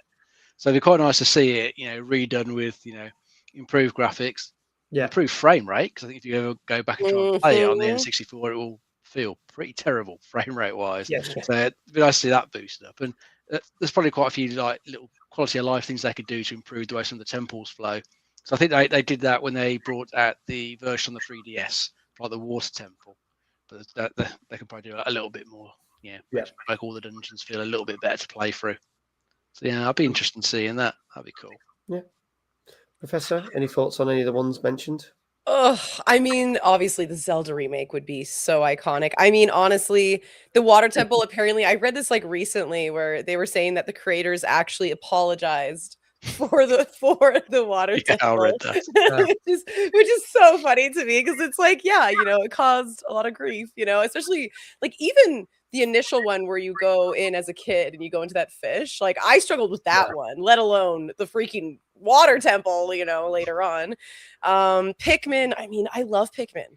I absolutely love Pikmin. Like I love Pikmin. Like, it's gonna be awesome no matter what. But Star Fox, like what? Like, and I was actually curious about that too. I was like, is it gonna be like the GameCube game, like where it's Yeah. an adventure, or like I would love if it was half and half because I know in the GameCube game they let you do some flying, but it's obviously not to the degree as like the original Star Fox game. Yeah. It's just like a little bit. So if they even had a half and half, I would be so completely cool with that. I would honestly love more of a half and half thing. That would be awesome. So I don't know. That all sounds incredible. I've never played Xeno. Is it Xeno or Xenoblade? Xenoblade, yeah. I've never played that one, but I've heard amazing things. But yeah, I don't know. That all sounds really awesome. The Zelda and the Star Fox would be my top. Like, that would be so cool, honestly. Now, something that Danker's brought up, just to show how reliable Nate the Hate is, he said one of his leaks has been proved right. He said that on the 16th of April, the new Metro game, the fourth in the Metro games, Metro 2039, would be revealed. Danker then posted in the Discord about the fact that Xbox were going to be announcing it literally on the 16th. And I can also confirm this because I have dealings with Deep Silver. Deep Silver emailed me 2 days ago to tell me that this new Metro game is going to be unveiled. And when it does come out, they will be sending me a copy. Oh, yes. Oh, my God, Big. I like the Metro games. So I'm jealous of that, mate. Yeah, No idea when it's coming out. No idea when it's coming out. But I'm quite happy about that. But yeah, I like the Metro games as well. Very much so. I think my second one for me was my favorite. I'll be honest.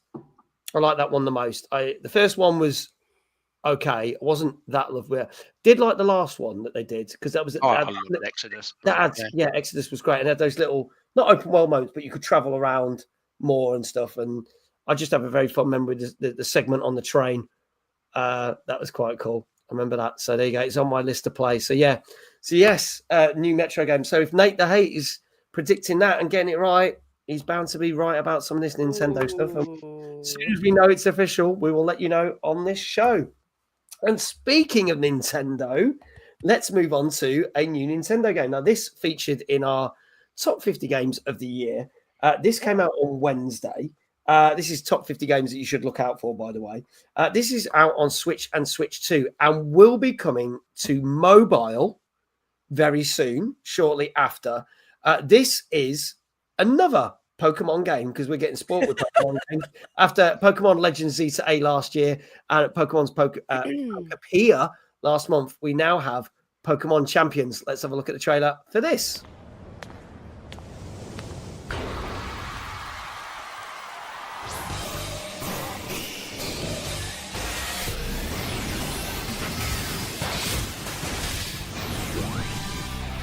Pokemon Champions. In this title, you can enjoy the battles you know and love from the Pokemon series on your Nintendo Switch or mobile device. You can invite your previous Pokemon partners to join the action by linking with Pokemon Home, or you can find new partners to battle alongside you right away from within Pokemon Champions. You can recruit Pokemon to your team to battle alongside you. It's up to you which Pokemon to choose. Recruit Pokemon you're interested in and form a team. Then it's finally time for Pokemon battles.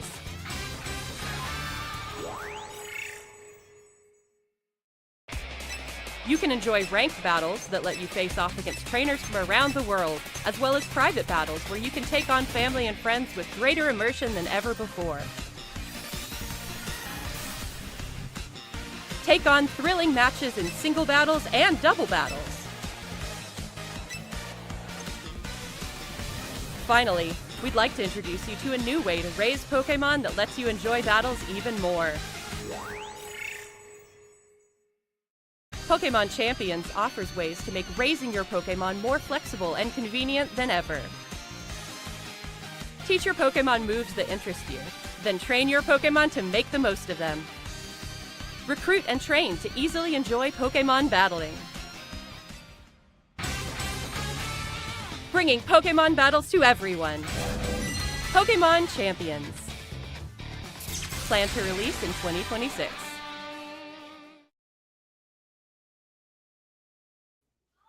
So there you go. This is a free-to-play game unless you want to pay for like the special upgrade pack. Out now on Switch and Switch 2, and you can play on mobile as well. So yeah, Pokemon Champions. Tell us a little bit more about this one, Dave. Yeah, I think they told you probably everything you need to know in the trailer, really. But yeah, this is pretty much just a multiplayer focused game. You're just gonna be fighting against other people with your Pokemon. I think as well as that option for a founders pack, if you want to pay for that, it does have a subscription that you can pay for as well. That will give you some additional benefits. So even though it's free to play, there's always extra stuff you can you can buy stuff in these. From what I was reading earlier about this, I think if you've played a lot of the other Pokemon games and you've accrued a lot of Pokemon through those, you'll have a better time with this than someone who's just started out completely fresh. I think trying to get a decent Pokemon team together as a new player, and this can be a bit of a pain. It can take a while to get something good, and it make it harder to fight against people who got Pokemon they've brought in from all the other games, because you can do that. If you've played any of the other recent ones, you've probably got a load of those Pokemon stored in Pokemon Home, and then you can bring them into the game via that. So I think for people who, as I say, for new players, you might find it a bit trickier to get into, but for the established ones, probably have some fun with this. I can't say I'm interested in it remotely. Not a fan of Pokemon, so I won't be going near it. But I can imagine, especially since it's free to play, it'll probably do ridiculously well. I bet it's going to get absolutely ton of downloads, especially when it hits the mobile market. Yeah, people will just jump all over this just for the brand recognition. It's going to just shoot to the top of all those charts, no doubt. Yeah. As I say, we haven't got a date for when it comes to mobile, but they did say it would be soon after. So yeah, can't be too far off. Won't be too far. I'll provide my review when I play it, says Hannah. Thank you. Time to throw my balls at people, yes, but just make sure when you do it, don't get arrested. Now, Pokemon Home is free, but you can only hold something like 30 Pokemon in there unless you paid the subscription. So you want to get deep into Pokemon Challenge, you will most likely have to spend money at some point, or do a lot of transferring from games to home to check. There you go. So there's ways of making you pay on it, but you could probably still play it without having to pay, but you probably might struggle in some battles. So there you go. Because Mike's Pokemon Company know how to get into your wallet and get all your money. So you got to catch them all, but they're going to make sure they catch every penny out of your wallet. There you go. It's something to do to keep their kids amused too. Exactly. Professor, your thoughts on this? That was exactly my thoughts too, is like thinking of the fact that like I can hand my phone to my kids when we're on the road, like doing those long trips to like, visit family and stuff like that. It would be nice for them to have something and I think they would really like something like that, especially if it's free to play. I do agree with what Dave was saying as far as like the established players will probably have a lot more fun with it. It's a little disappointing. I'm happy for people that already have I'm so happy for them that, they can come in and just absolutely BOP and clap everybody. But at the same time, it would be nice to have it would be nice if everyone could kind of start from the ground up, because that's honestly my favorite thing about games is starting from the beginning and you know what I mean? So I don't know. I think I'm honestly going to try it. If it's free to play, I'll put it on my phone. I'll get my kids to try it out, see what they think. And yeah, I guess I'll let you know what my kiddos think of it. Okay. Hopefully they like it. Let us know. There we go. Mike's found something. Says the mobile version doesn't come out till June. That's not too long. That's only about 2 months. So that's not bad. Perfect for the summer, innit? Think about you can be sitting outside playing Pokemon. Yeah, why get your kids to play outside when you can hand them the phone? Yeah, hand them the phone and make them sit outside. Get some peace and quiet. That's it. The Pokemon can babysit them. Yeah. Yeah, exactly. I'm like, that's why raise kids when the kids can raise the Pokemon. Yeah, exactly. That's Parenting 101. Brought to you by TNGT. Okay. You watch next week, we'll be sponsored by some bloody diaper company or something. Yeah. You give such sage advice. Yeah. Anything else you can do for us? Let's see what scores we've got now. Danka saying that this was game number 41 in our top 50 games to look out for in 2026. So he put a predicted score way back in January. Yes, I can say way back because it's middle of April now, of an 8 out of 10. So we've got to see if he's going to get this right. Let's see what everyone else is saying. We've got a 7.5 from Gilfly. We have got... DJ Mike made a comment. There it is. Found it. I played it. It's half decent, but there is some issues. So I want to say 7, but it's probably going to be an 8. Have to see. 8 from Hannah. 8 from me. 8 from Rock Muse. Brian saying a 7.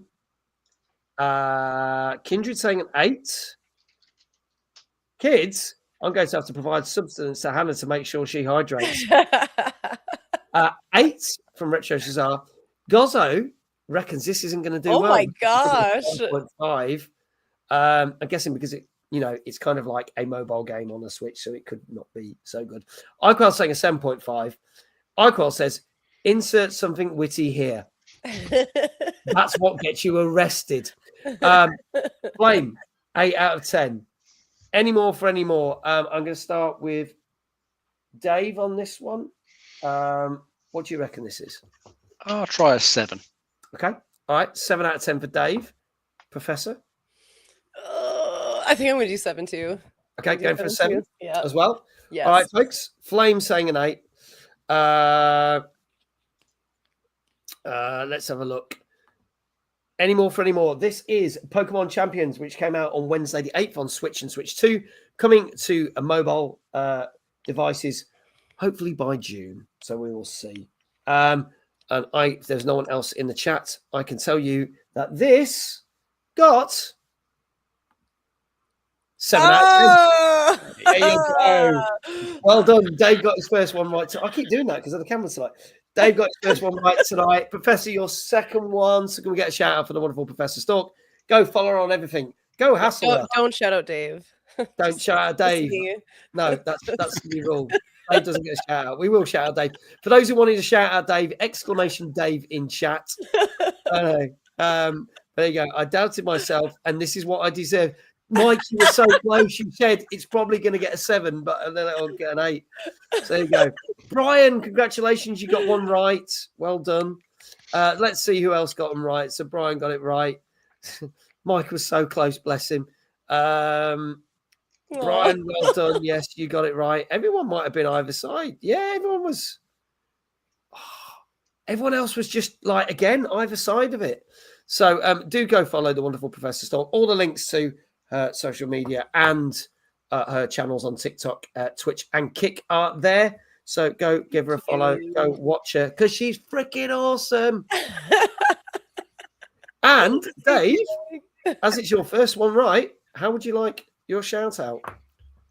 Well, what are our options in your hotel room? I guess you can come on from the side. Can you hide behind something? Can jump up so you can hear your knees break? Ooh, a dive, maybe. I might be able to do the jump up if I can do the walk on from the side, but it's going to be a walk round because it's kind of like a circular room. See if you can do the jumper. Okay, everyone likes hearing your knees crack. Right, let's see if I can do this. It's going to be... The chair's quite low, so this is going to be interesting. So, hang on, if I just do this. Oh, did you hear that? Yes. Ouch. There you go. I can't. So this is how far I'm off the floor. So it's actually quite. There you go. So this is my normal height. So I can't jump up because I'm standing up. So there you go. Are you ready? Dave! There you go. Very I didn't nice. want to shout too loud because it might wake up the people next door. But there you go. So okay, Dave, you are cursed. Says Gozzo. So funny. Well, lie down on the bed and kick your heels in the air. Oh, some feet for those of I can't us. get my leg up that high. Hey, you watch me leg for cracking show this. You're a roly poly. But there you go. There you go. All right. Moving on to our next game. This was the game that I decided not to play Samson for because I was keeping an eye on both games, and I decided this is the one that I was going to cover instead. I played this last night on the stream. This came out on Wednesday on PC, PS5, Xbox Series X and S, and this was The Occultist. Let's have a look at the trailer for this. Voices, screams drawing me in. Better use the pendulum.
So I've been following this one for quite a while. This is why I kind of, again with Samson, I've been following it for quite a while. I was like, right, which one am I going to do if I've got to drop one? This was the one I went for. I did enjoy this last night, and it has been brought up that some of the puzzles, whereas some of the puzzles were very clear and quite easy to do, and some did make you think and go, right, I've got to go do this, this, and this. And it does have general scares. It's interesting because some of the reviews were saying it's not that scary, but I actually felt it was quite creepy. I wouldn't say like the jump scares. I think there was one jump scare that really did get me at one point, but it had that eeriness to it, so it does feel like a proper horror game. But some of the puzzles were just downright weird. I'm going to say this, that I think the odd thing was like, we thought we'd missed something in the game. We picked up an item, which was an X-ray, okay? Couldn't figure out what on earth we were supposed to do with it. And there was a locked door. Apparently the X-ray opens the locked door because you slide it down the door to open the door. And I was like, who the fuck thought of that as a puzzle? So some of the puzzles weren't exactly, they went from ridiculously easy to like mind-numbingly, who thought of that would make sense? So it's a bit of an odd one, but I did like it. I would say though, I wasn't expecting it to be first person because all the trailers building up to it gave it, that made it look like, even though it is quite narrative driven, it did make it look like it was going to be a narrative game, a bit like Life is Strange, where you would walk through the rooms and stuff and still do all the occult stuff. And that's what the trailers were building up to. And then when it played it, it was a first person horror game, which is a bit weird. So, but there you go. Yeah. So that's the thing. Kindred had to look at a guide because I said, well, how did you get the name for the other puzzle? And he said, well, we'll go for it. And he went backtracked and he went, oh, you got to use the X-ray to open the door. We would have been running around the building for hours if we hadn't known that. So, yeah. And then it all made sense then because that unlocked the other things for the other puzzles. But there you go. So for anyone who didn't see the stream last night, Dave, tell us a little bit more about the Occultist. Yeah, this is a narrative heavy horror game. So your character, Alan, has had to go to, I think, an old abandoned island off the British coast. His father went there and has since disappeared. So he's gone there to see if he can track him down. And I think apparently this place was under the control of a cult until like the 1950s, apparently. So if a cult's been in control of an island, you know it's going to be a lovely place to go and visit. So he goes there with his a special little sort of amulet, which you can use to solve some of the puzzles and see if you can spy any ghosts or anything like that. And I think as you're playing through it, you're going to come across various like spirits. Some are going to be helpful to you, other ones are going to be sort of following you through the environment. Yeah, chasing. Although one of the reviewers I was looking at was saying that they can be a bit more annoying than scary, though, those things, and fairly easy to like mess around with. I don't know how you found those. That I would agree. I'd say there was one that was blocking a thing that I wanted to push. So if I pushed it open, it would just kill me because it decided it wanted to stand right next to it, and there was nothing I could do. And then we had one that basically follows you around, but once I figured out that he followed you, you could just run away from it. And one that was just going around in a loop in a wheelchair. So really, you just wait for it to go past, and then you could leg it in the opposite direction. So I wouldn't say that any of it, once you figured out what the pattern was of what the monsters were doing, it wasn't that taxing in that respect. Yeah, I think it looks like it's probably got a good atmosphere to it that's fairly creepy. But yeah, those sort of monsters, once you figure out their pattern, they're just there. They're just annoying. They're not scary at all. Yeah. And for what you were saying about the puzzles, it does annoy me when you get puzzles like that where it just kind of feels like there's a bit of a logic jump. It feels like it's probably just missing some sort of hint or just something that would make it make a bit more sense, and then you probably would get it. But sometimes you get these puzzles that, I don't know, maybe someone thought of it, and because they thought of it and didn't get anyone else to play test it, they just assumed it would work. Yeah. It sounds like it's just missing a few little extra steps there to help the puzzle along. Yeah, because as Kindred says, there was no hint for the X-ray. We found the X-ray, and when we went to the door handle was missing. And he said, and he was like, the door's locked, the handle's missing. So I was looking for a door handle. But no, you slide the X-ray down the side of the door to open the door. Yeah, I don't think you'd ever think about that. I mean, the classic thing from like old movies was using a credit card. Yeah. And I could probably think of that if you had a credit card or something, but I would never really think of using an X-ray for that particular purpose. No, I don't think that puzzle makes sense. And I think when you get puzzles like that, they end up just taking you out of it, don't they? Out of the experience, frustrating you, which is a bit of a shame. Yeah, so we'll see. Professor, your thoughts on this one? I mean, I'm definitely not going to be playing this and I can only handle one horror game every decade or so, probably. Like, I think Resident Evil's been enough for me, honestly. But honestly, like, I loved the trailer though. Any kind of like bird panning, like over this, like, Yeah. what I mean, like, I don't know. I just love that kind of.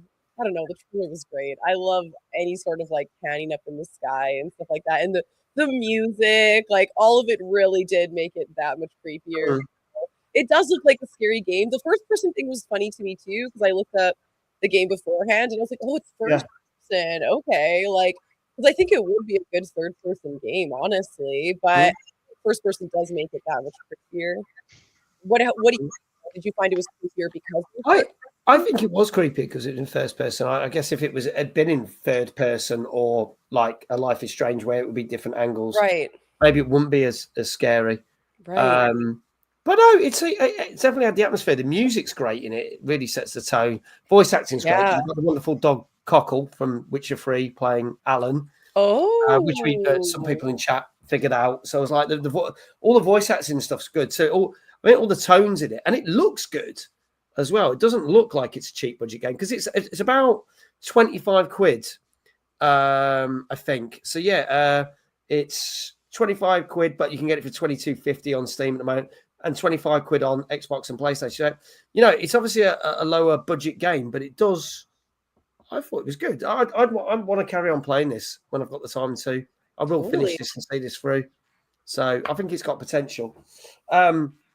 So yeah, we'll see what I think if I play Samson next week, whether I pick the right one for the thing. We'll see. But let's have a look. Let's see what people are saying scores wise. Let's go. So Dank is saying a 7. Brian says the missus is reviewing this and was saying 7 out of 10 the whole time.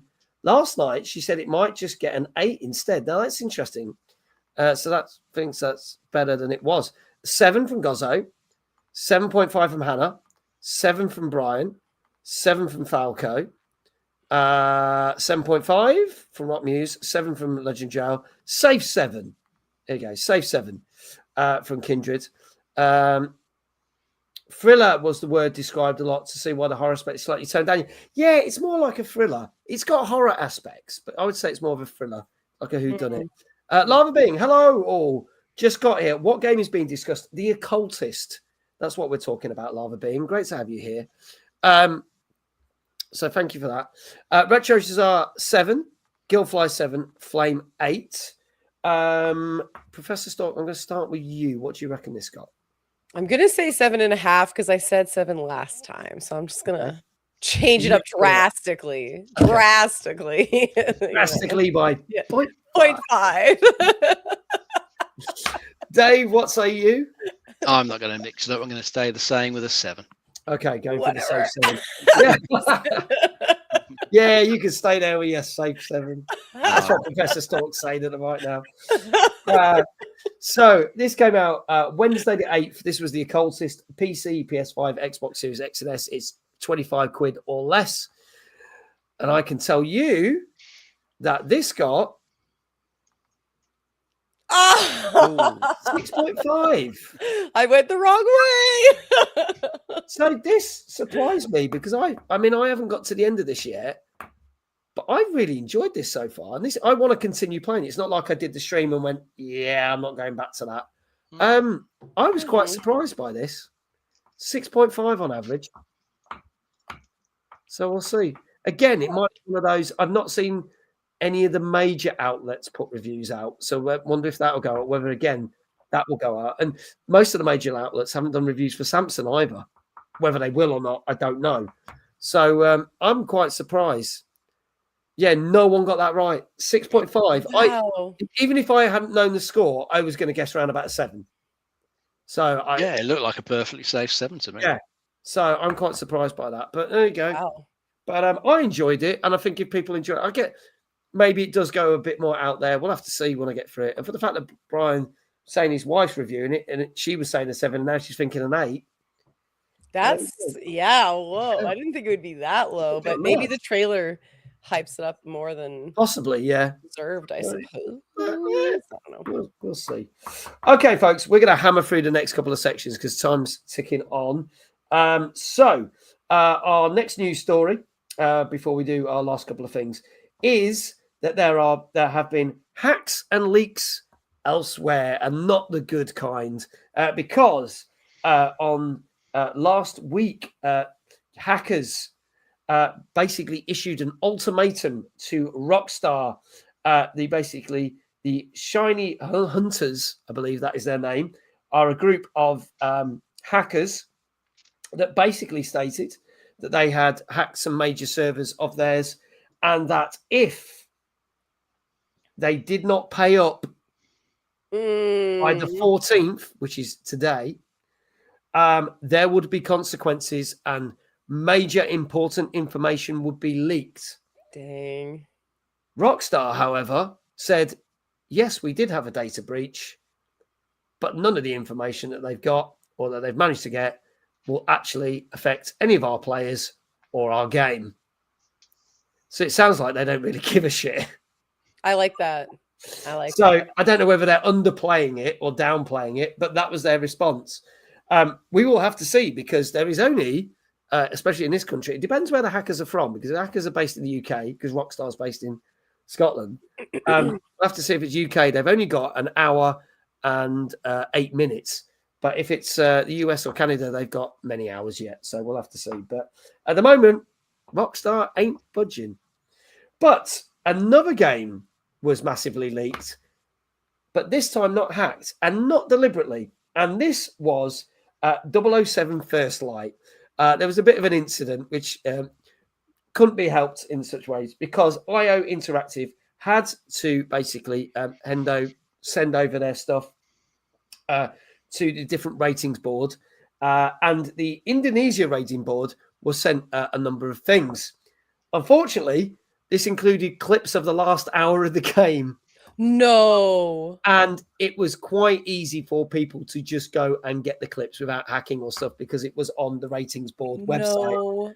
This means that some people have had the ending of the game already spoilt for them, because clips then surfaced and went out onto the internet. Right. IO Interactive, being the lovely people that they are, basically stated that it's not the end of the world. They were kind of like, it was a mistake they did. It's not like they deliberately tried to hack it. It's not like they were comparing it to the GTA thing. It's not someone trying to hold them to ransom, blah, blah, blah. It was a simple mistake. I mean, that was quite cool that they took it so well. Yeah. But if you want to stay away from spoilers, you've got to stay away for a little bit longer, because you've got because I'm very much looking forward to, be honest, I'm looking forward way more to 007 First Light than I am GTA 6, not going to lie. But what are our thoughts? I'll bring up comments in the chat, but our thoughts about any of those two stories this week? Oh, it's a shame about the stuff getting leaked for 007, because I'm looking forward to that, so I'm going to have to make sure I avoid spoilers for that. It sounds like it's just one of those unfortunate problems with the system they were uploading the data for. I think it was to an Indonesian game rating system, wasn't it? Yeah. And I think it was meant to be uploaded privately, but some security flaw just made it viewable publicly. Yeah. And of course, there's always people looking out for stuff, and someone grabs a clip of it, and it just then spreads out. It's such a shame that happened. Yeah. And for the GTA 6 thing, I hope Rockstar don't pay, because you really shouldn't pay any of these hackers. It will just encourage them to try again. Yeah. Get more companies. It's just a scummy thing to do. Hey, I mean, if GTA and Rockstar ain't going to pay our good friend Florida Joker, they ain't going to pay a load of hackers, are they? Literally. We got to talk, GTA. We got to talk. I'm in your game. No, you're not. Fuck off. So there you go. It's funny we've not heard a single word from him for over a year now, isn't it? There you go. I'm sure he'll pop back up. He's waiting for a release day.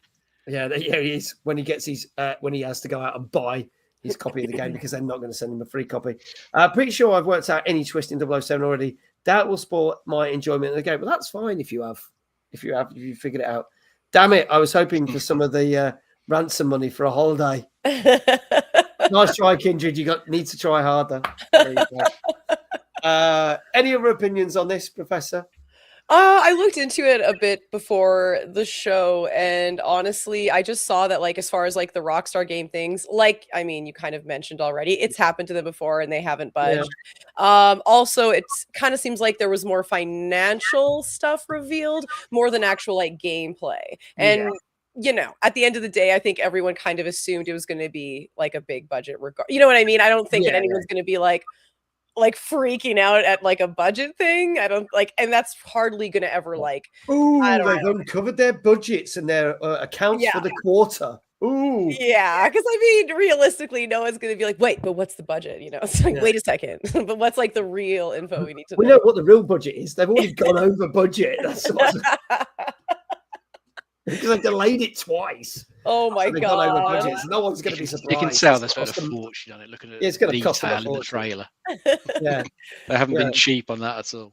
Yeah, but yeah, I do like that they didn't budge. Honestly, I think that's cool, and I mean, I agree. I think once you budge, I think you're just open for more. You open yourself for more like attacks, really. And yeah, no, that's my thoughts on it anyway. So it looks like Rockstar didn't actually get anything too much revealed, to be real. No, we've not heard anything yet. You watch tomorrow, there's a big news story that like basically all major plot points have been revealed. But yeah, exactly. Yeah, we see this now. Yeah, we say this now before it turns midnight here in the UK. We'll see. We'll have more news stories for you next week. Let's have a look at our last couple of games. This is a game that I might get to try out at London Games Fest this week, because Devolver Digital always do turn up at a lot of big indie game shows in London, and they've stated that they're going to have a stand there. Last year, I managed to get to play the wonderful Shotgun Cop Man, if you remember that. That was a really cool game. Oh, yeah. He played a little character that uses guns to jump over platforms and stuff. It was great fun. Got to play that a couple of weeks before it came out. So this is another new game, which hopefully I'll get my hands on and try. This is out on PC, which came out on Thursday, and this is Minnows. Looks like Minos, but you'll understand why I say minnows. Here we go. The Minotaur. Boy who became the bull. I told him the labyrinth would keep him safe. I told him monsters lived outside. So I built walls, traps. I taught him to shape the maze. Never knowing the maze was shaping him back.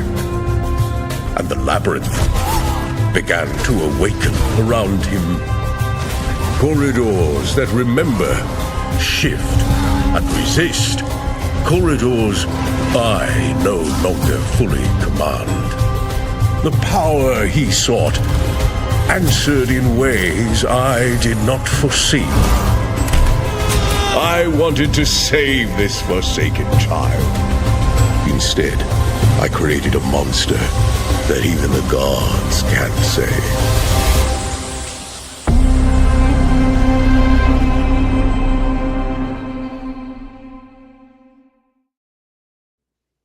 Ooh la la. There you go.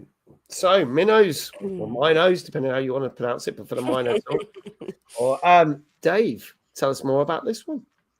Yes, to answer Lava Bean's question, first of all, you're playing as the Minotaur.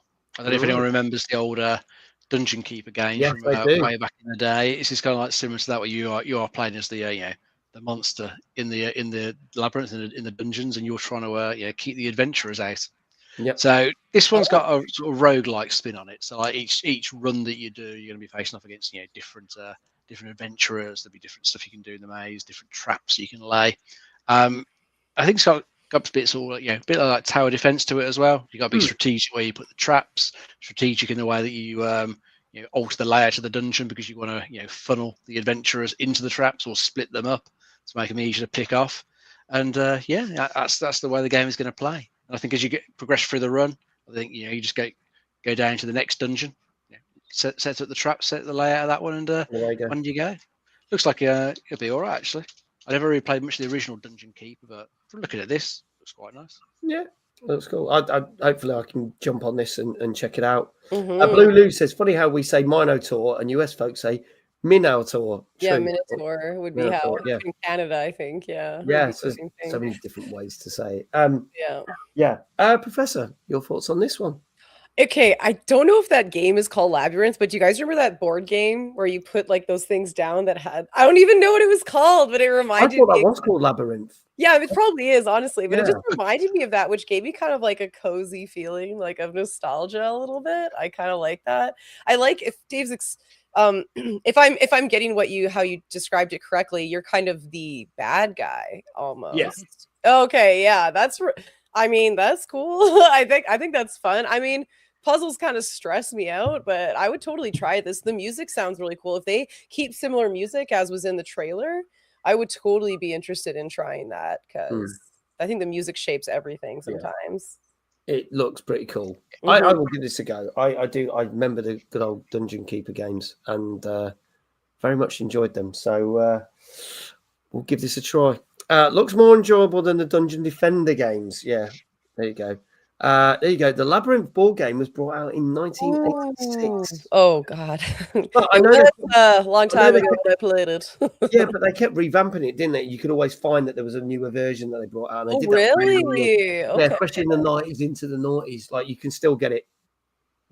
Well, I'm sure you can still buy it now. Yeah, so there you go. You just said you can still buy it now. So they just Oh, keep I love revamping it. that. I So love that's that. cool. So, a bit like Monopoly. Like Monopoly's been around for God knows, like 70s or whatever. And it's So it's true. great. So Yeah. true. One of them. Okay, it is 14. Was it 14 quid? This one, £16, but you can find it cheaper on other digital stores. So about £16 on PC. So let's see what people are saying for scores wise. Dank is saying 8.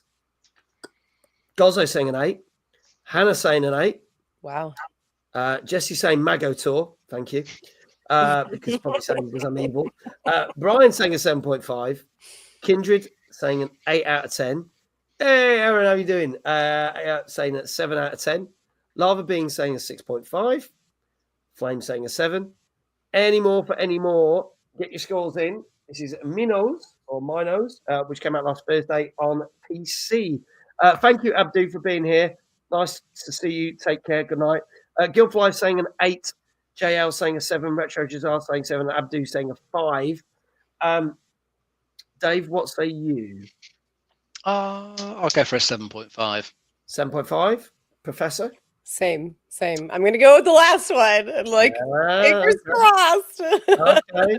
All right, folks. Thank you so much. If there are no more scores in the chat, I can tell you that this got.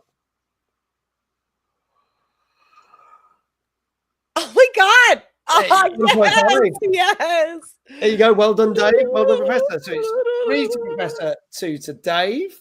Also, Brian gets it right. Well done, Brian, from the UK Gaming Network. Well done, sir. It's quite interesting tonight, but the scores have been very varied for people. So people who did well last week are not doing so well. Other people that don't normally do well are doing quite well, and so it's this is why I love doing this, because you can never tell who's going to get them right. Lava Being says, fun fact: Monopoly the board game was first published in 1935.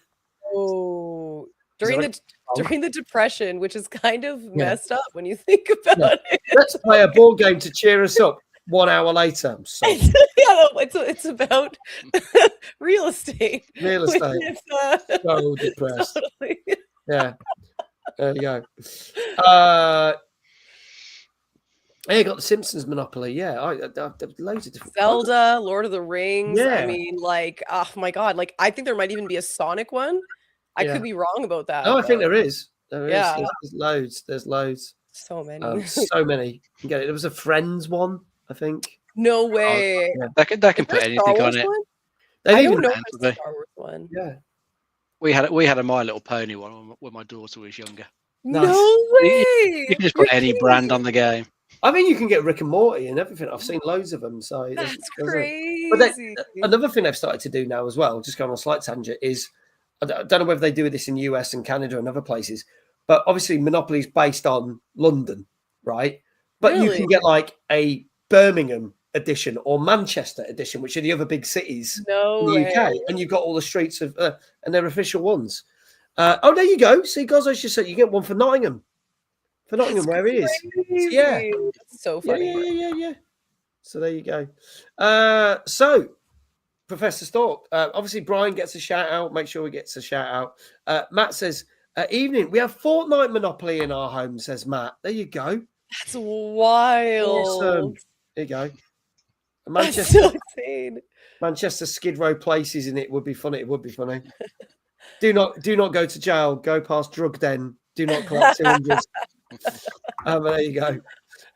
Other drug dens do exist in the UK, not just Manchester. Just got to cover my back. There you go. So can we get a shout out for Professor Stork, please? Her third one, right? Go check it out on all the formats that are listed and are also pinned to the top of the Twitch chat right now. And Dave, your second shout out. Chat, do exclamation Dave, show your appreciation to the co-host who knows the most. As I've already damaged your knees, we should probably just get you to stretch your knee out, just have a little walk around, do a loop, like you said you could do. Loop. Yeah. I'll try and do a loop. There is a cable that might get in the way, but we'll see what we can do. So we'll do this in two parts. So I'll go this way. Nice shirt. I saw your shirt. Oh, you saw my shirt? Okay, awesome. Yeah. It looks cool. Do you know what? It's actually an insert coin shirt, who I am now kind of sponsored by, but I got this sent to me before that. So there you go. Hello, Dave. Hi. Hello. Look at it's weird because the camera's not where I thought it'd be. So, look at it really weird. I look like that woman for the Chick-fil-A thing. No Chick-fil-A talk. There we go. Anyway, I've got to walk back this way. There's cables in the way, so I can't walk the way around, because if I walk all the way around, the stream will probably just end as I pull out all the cables. So there you go. There you go. Well done, Dave. Thank you for that. Bit anticlimactic, but you get the idea. So okay, our final game of the night. This one looked absolutely batshit crazy. I'm not going to lie. This came out on Friday on PC, PS5, Switch, Xbox Series X, S, and One. And this is, Tamashika. No, I knew I was going to say this wrong. Tamashika. Tamashika. Thank you, Dave. God, you got it right. Jesus, here we go. Think my pronunciation's bad. Wait till you see what the fuck is going on in this trailer. あ、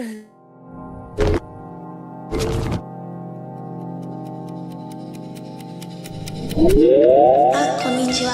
到着しましたね。私はあなたの友達です。私はあなたの敵です。私はあなたです。私はタマシカです。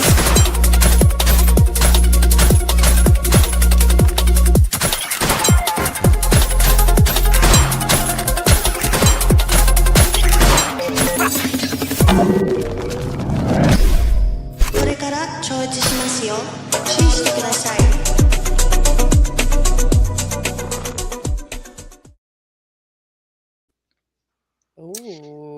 Yeah. So now, Lava Bean brings up a good point, because this is the first thing I saw this. This looks like Mullet Mad Jack, which obviously came out 2 years ago on PC and then came to consoles last year, which is just a full-on balls to the wall, hammer through a building, shooting, punching, kicking, knifing people. And this looks very much like this. Looks like an LSD trip. I agree. Indie devs are running out of ideas. Either that or they took a shitload of drugs, JL. I'd need extra eyes to play that, I think. Yeah, it's a bit freaky. Dave, tell us a bit more about this, because I don't even know what this is, let alone pronounce it. Yeah, I think the devs probably did drop a load of drugs, and they wanted us to know exactly what it felt like, because looking at the graphics in that, you can just get that feeling. What this is one of those games about just speeding through the environment and just reacting to like the enemies that appear. You've got the gun, you've got the knife for like parrying bullets or parrying the enemies and cutting them up. But I think it is only meant to last 10 minutes for the level, assuming you can get through it in a run, and then that's it for the day. It's one level, but every day the level refreshes itself, so you get a slightly modified level to go through. Yeah, but it is the same gameplay. Try and get through it as quick as you can. Yeah, see if you can react quickly to all the enemies that pop up. That is kind of what it is. It's not going to be for everybody. I can't say it appeals to me. I don't like the visuals in it at all. Not my sort of thing at all. But I can imagine, space speedrunners probably really enjoy it. Probably do quite well in that community. And it's an interesting idea. The level refreshes each day. It's not particularly expensive. I think, because it's fairly basic graphics wise, it'll probably run on pretty much any PC system. Yeah. Now, I say Mullet Mad Jack was excellent, and I thoroughly enjoyed that. But that was different levels and different things happening. I know some of them look the same, but this is the same thing over and over again, but with variations. I don't know how I feel about that. Apparently, this is £11.59 on PlayStation, £12 on Xbox, and most expensive on Steam. Interestingly enough, Interesting.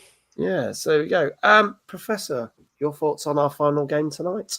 Ooh, I mean, I do like that it's if you're into randomizers, I feel like that really is like a good one. But I also feel like based on all of the different Roblox games that I've seen my kids play, like I honestly think that Roblox players will be really good at this game. Okay. It's actually giving me a lot of those vibes. And when you like actually get into Roblox, I find it insanely difficult. I don't know. Roblox is like I have no idea what's going on anytime I play a game on there. But I honestly, this kind of just reminds me of that. And I feel like that generation might actually really enjoy something like this if they can make it readily available for them. Like if this wasn't Roblox, I wouldn't be surprised at all. You know what I mean? Like I'd honestly, like if I saw that, I'd be like, yeah, that makes sense. Like, but yeah, anyway, that's my thoughts. I might try it, but it looks like it would stress me out. Yeah, I do like games like that. I don't know with this art style. This would, I don't know. Aaron says Roblox is full of these games. Yeah, and I'm pretty sure this is just a computer version of my brain. Says Kindred. Maybe it is. A day in the life in Kindred's head. There you go. There you go. All right, let's see what people are saying for scores. Get your scores in now, folks. So Danka coming in with an 8. So we're going high here. Gozzo with an 8. Brian with a 7.5. Chat, get your scores in. Let us know. Last one to get your guesses right. 6.5 from Aaron. It's 8 from JL. So, Professor, I'll start with you. What do you reckon this got? Oh, I mean, what's the target? I guess it depends who the target audience is. What's the age group? What's the demographic of Steam users? It's quite varied, I reckon. Yeah. Oh, yeah. I might go 7. I might go higher if it was like younger kids, maybe, but yeah. Okay, going 7. Well, Lava Being agrees with you, a 7. Matt says it's a poor 7. Oh. Kindred says an 8. Flame saying an 8. Dave, what say you? I'm going to try 7.5. 7.5. Okay, so slightly higher. Retro Jazar saying an 8. So everyone's throwing around about 7s and 8s and things. Okay, folks, last chance. This is Tamashika, see if I can pronounce it this time, which came out on Friday on PC, PS5, Switch, and Xbox Series X, S, and 1. And if there are no more guesses, I can tell you that this averaged a 8 out of 10. So a lot of people bit the bullet and went for it on this one for the last one, and they got it right. Yeah, well done. Right. Retro Shazar, well done. Flame, Kindred, JL, Gozzo, and Danka, you all got that right. Well done. Good job. So there you go. That's probably the one game that most people have got the right answer. Yeah, that was a lot of 8s. Like I literally see a line of just like 8s there. Yeah. It's like so well done to all of you. You all pretty did really, really well there. Brian says, I only got 2 right tonight. There's always next week, dude. There's always next week. Always next week. Don't worry. But before we finish our show, as mentioned, we like to look at different charts, gaming charts. This is a new feature we added into the show this year, where we look at different gaming charts. Last week, we looked at the Xbox charts, but every 2 weeks, we look at what's going on in the UK retail charts. So, by the magic invested in me, let's see what's been going on. I can tell you that Crimson Desert and Neo 3 are now out of the top 10. So Crimson Desert was hanging in there for a good couple of weeks. No longer in there. And because of a certain film that came out, things have been mixed up a bit. But let's have a look, because as of Friday, at number 10, going up 1 place, is Sonic Racing Cross Worlds. Number 9, going up 8 places, is Donkey Kong Bonanza. And number 8, up 2 places, Pokemon Legends Z-A. Up 5 places is Super Mario Galaxy 1 and 2. And then, because of another movie that's due to come out. Mortal Kombat 1 went up 10 places at number 6. Mario Kart World is down 2 places at number 5. Another 10 places up is Mortal Kombat 11 Ultimate. Number 3, a re-entry, is Starfield. So there you go, because of the PS5. Pokemon Pokepedia is up 6 places, number 2, and back at the top spot by 1 place. And no mention of FC26. Both of them are both out the chart within 2 weeks. Resident Evil Requiem is back at the top spot again. Well so deserved. There you go. It's amazing and absolutely terrifying, but amazing, honestly. Yeah. So very happy that Resident Evil is back there.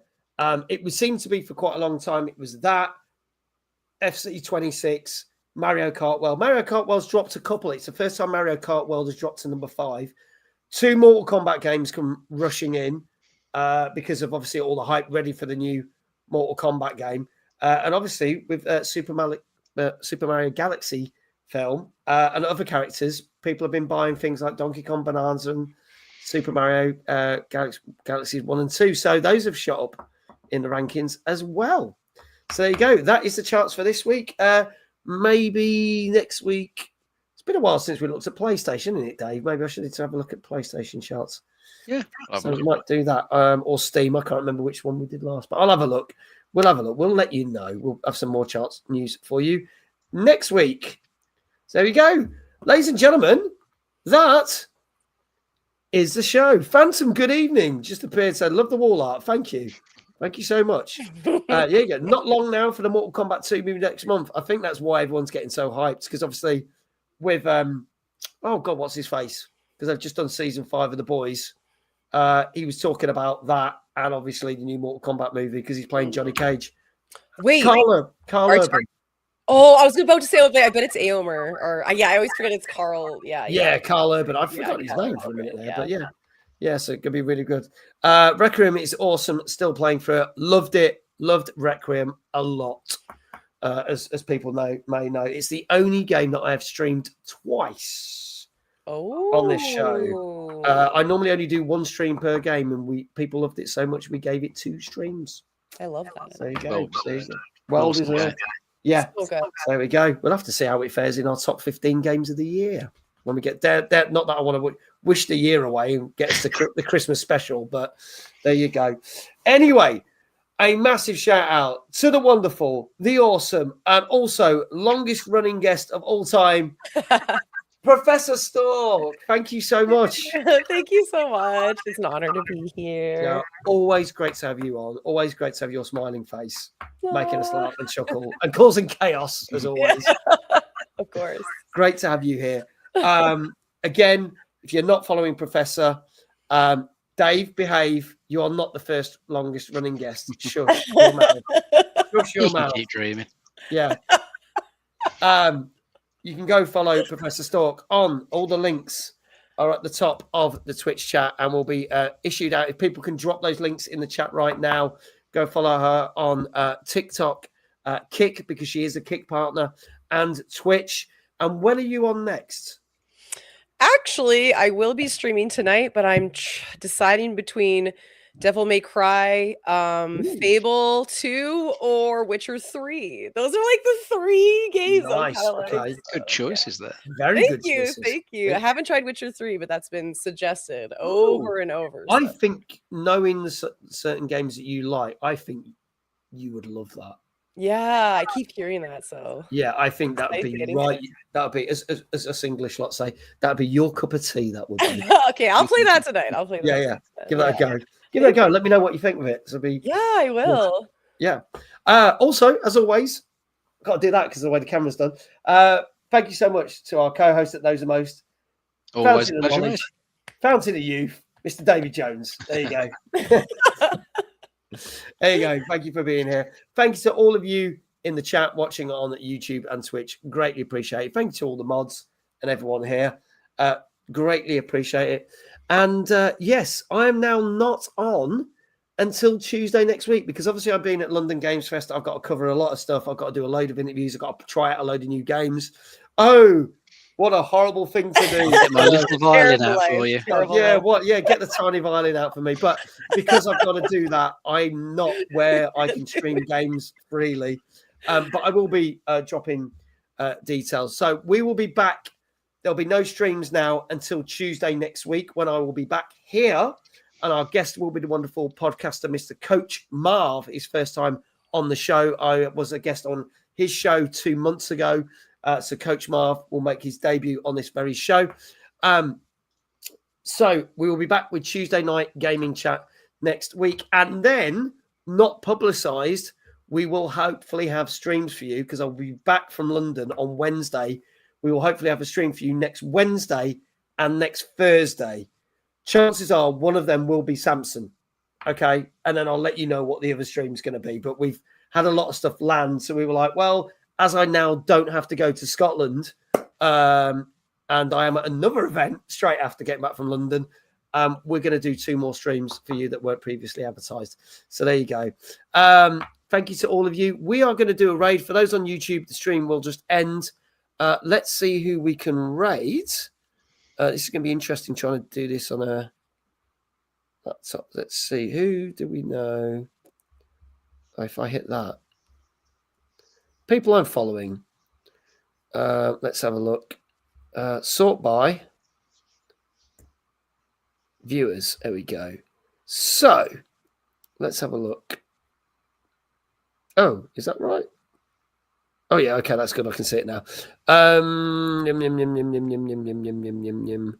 Just having a look, seeing who's on.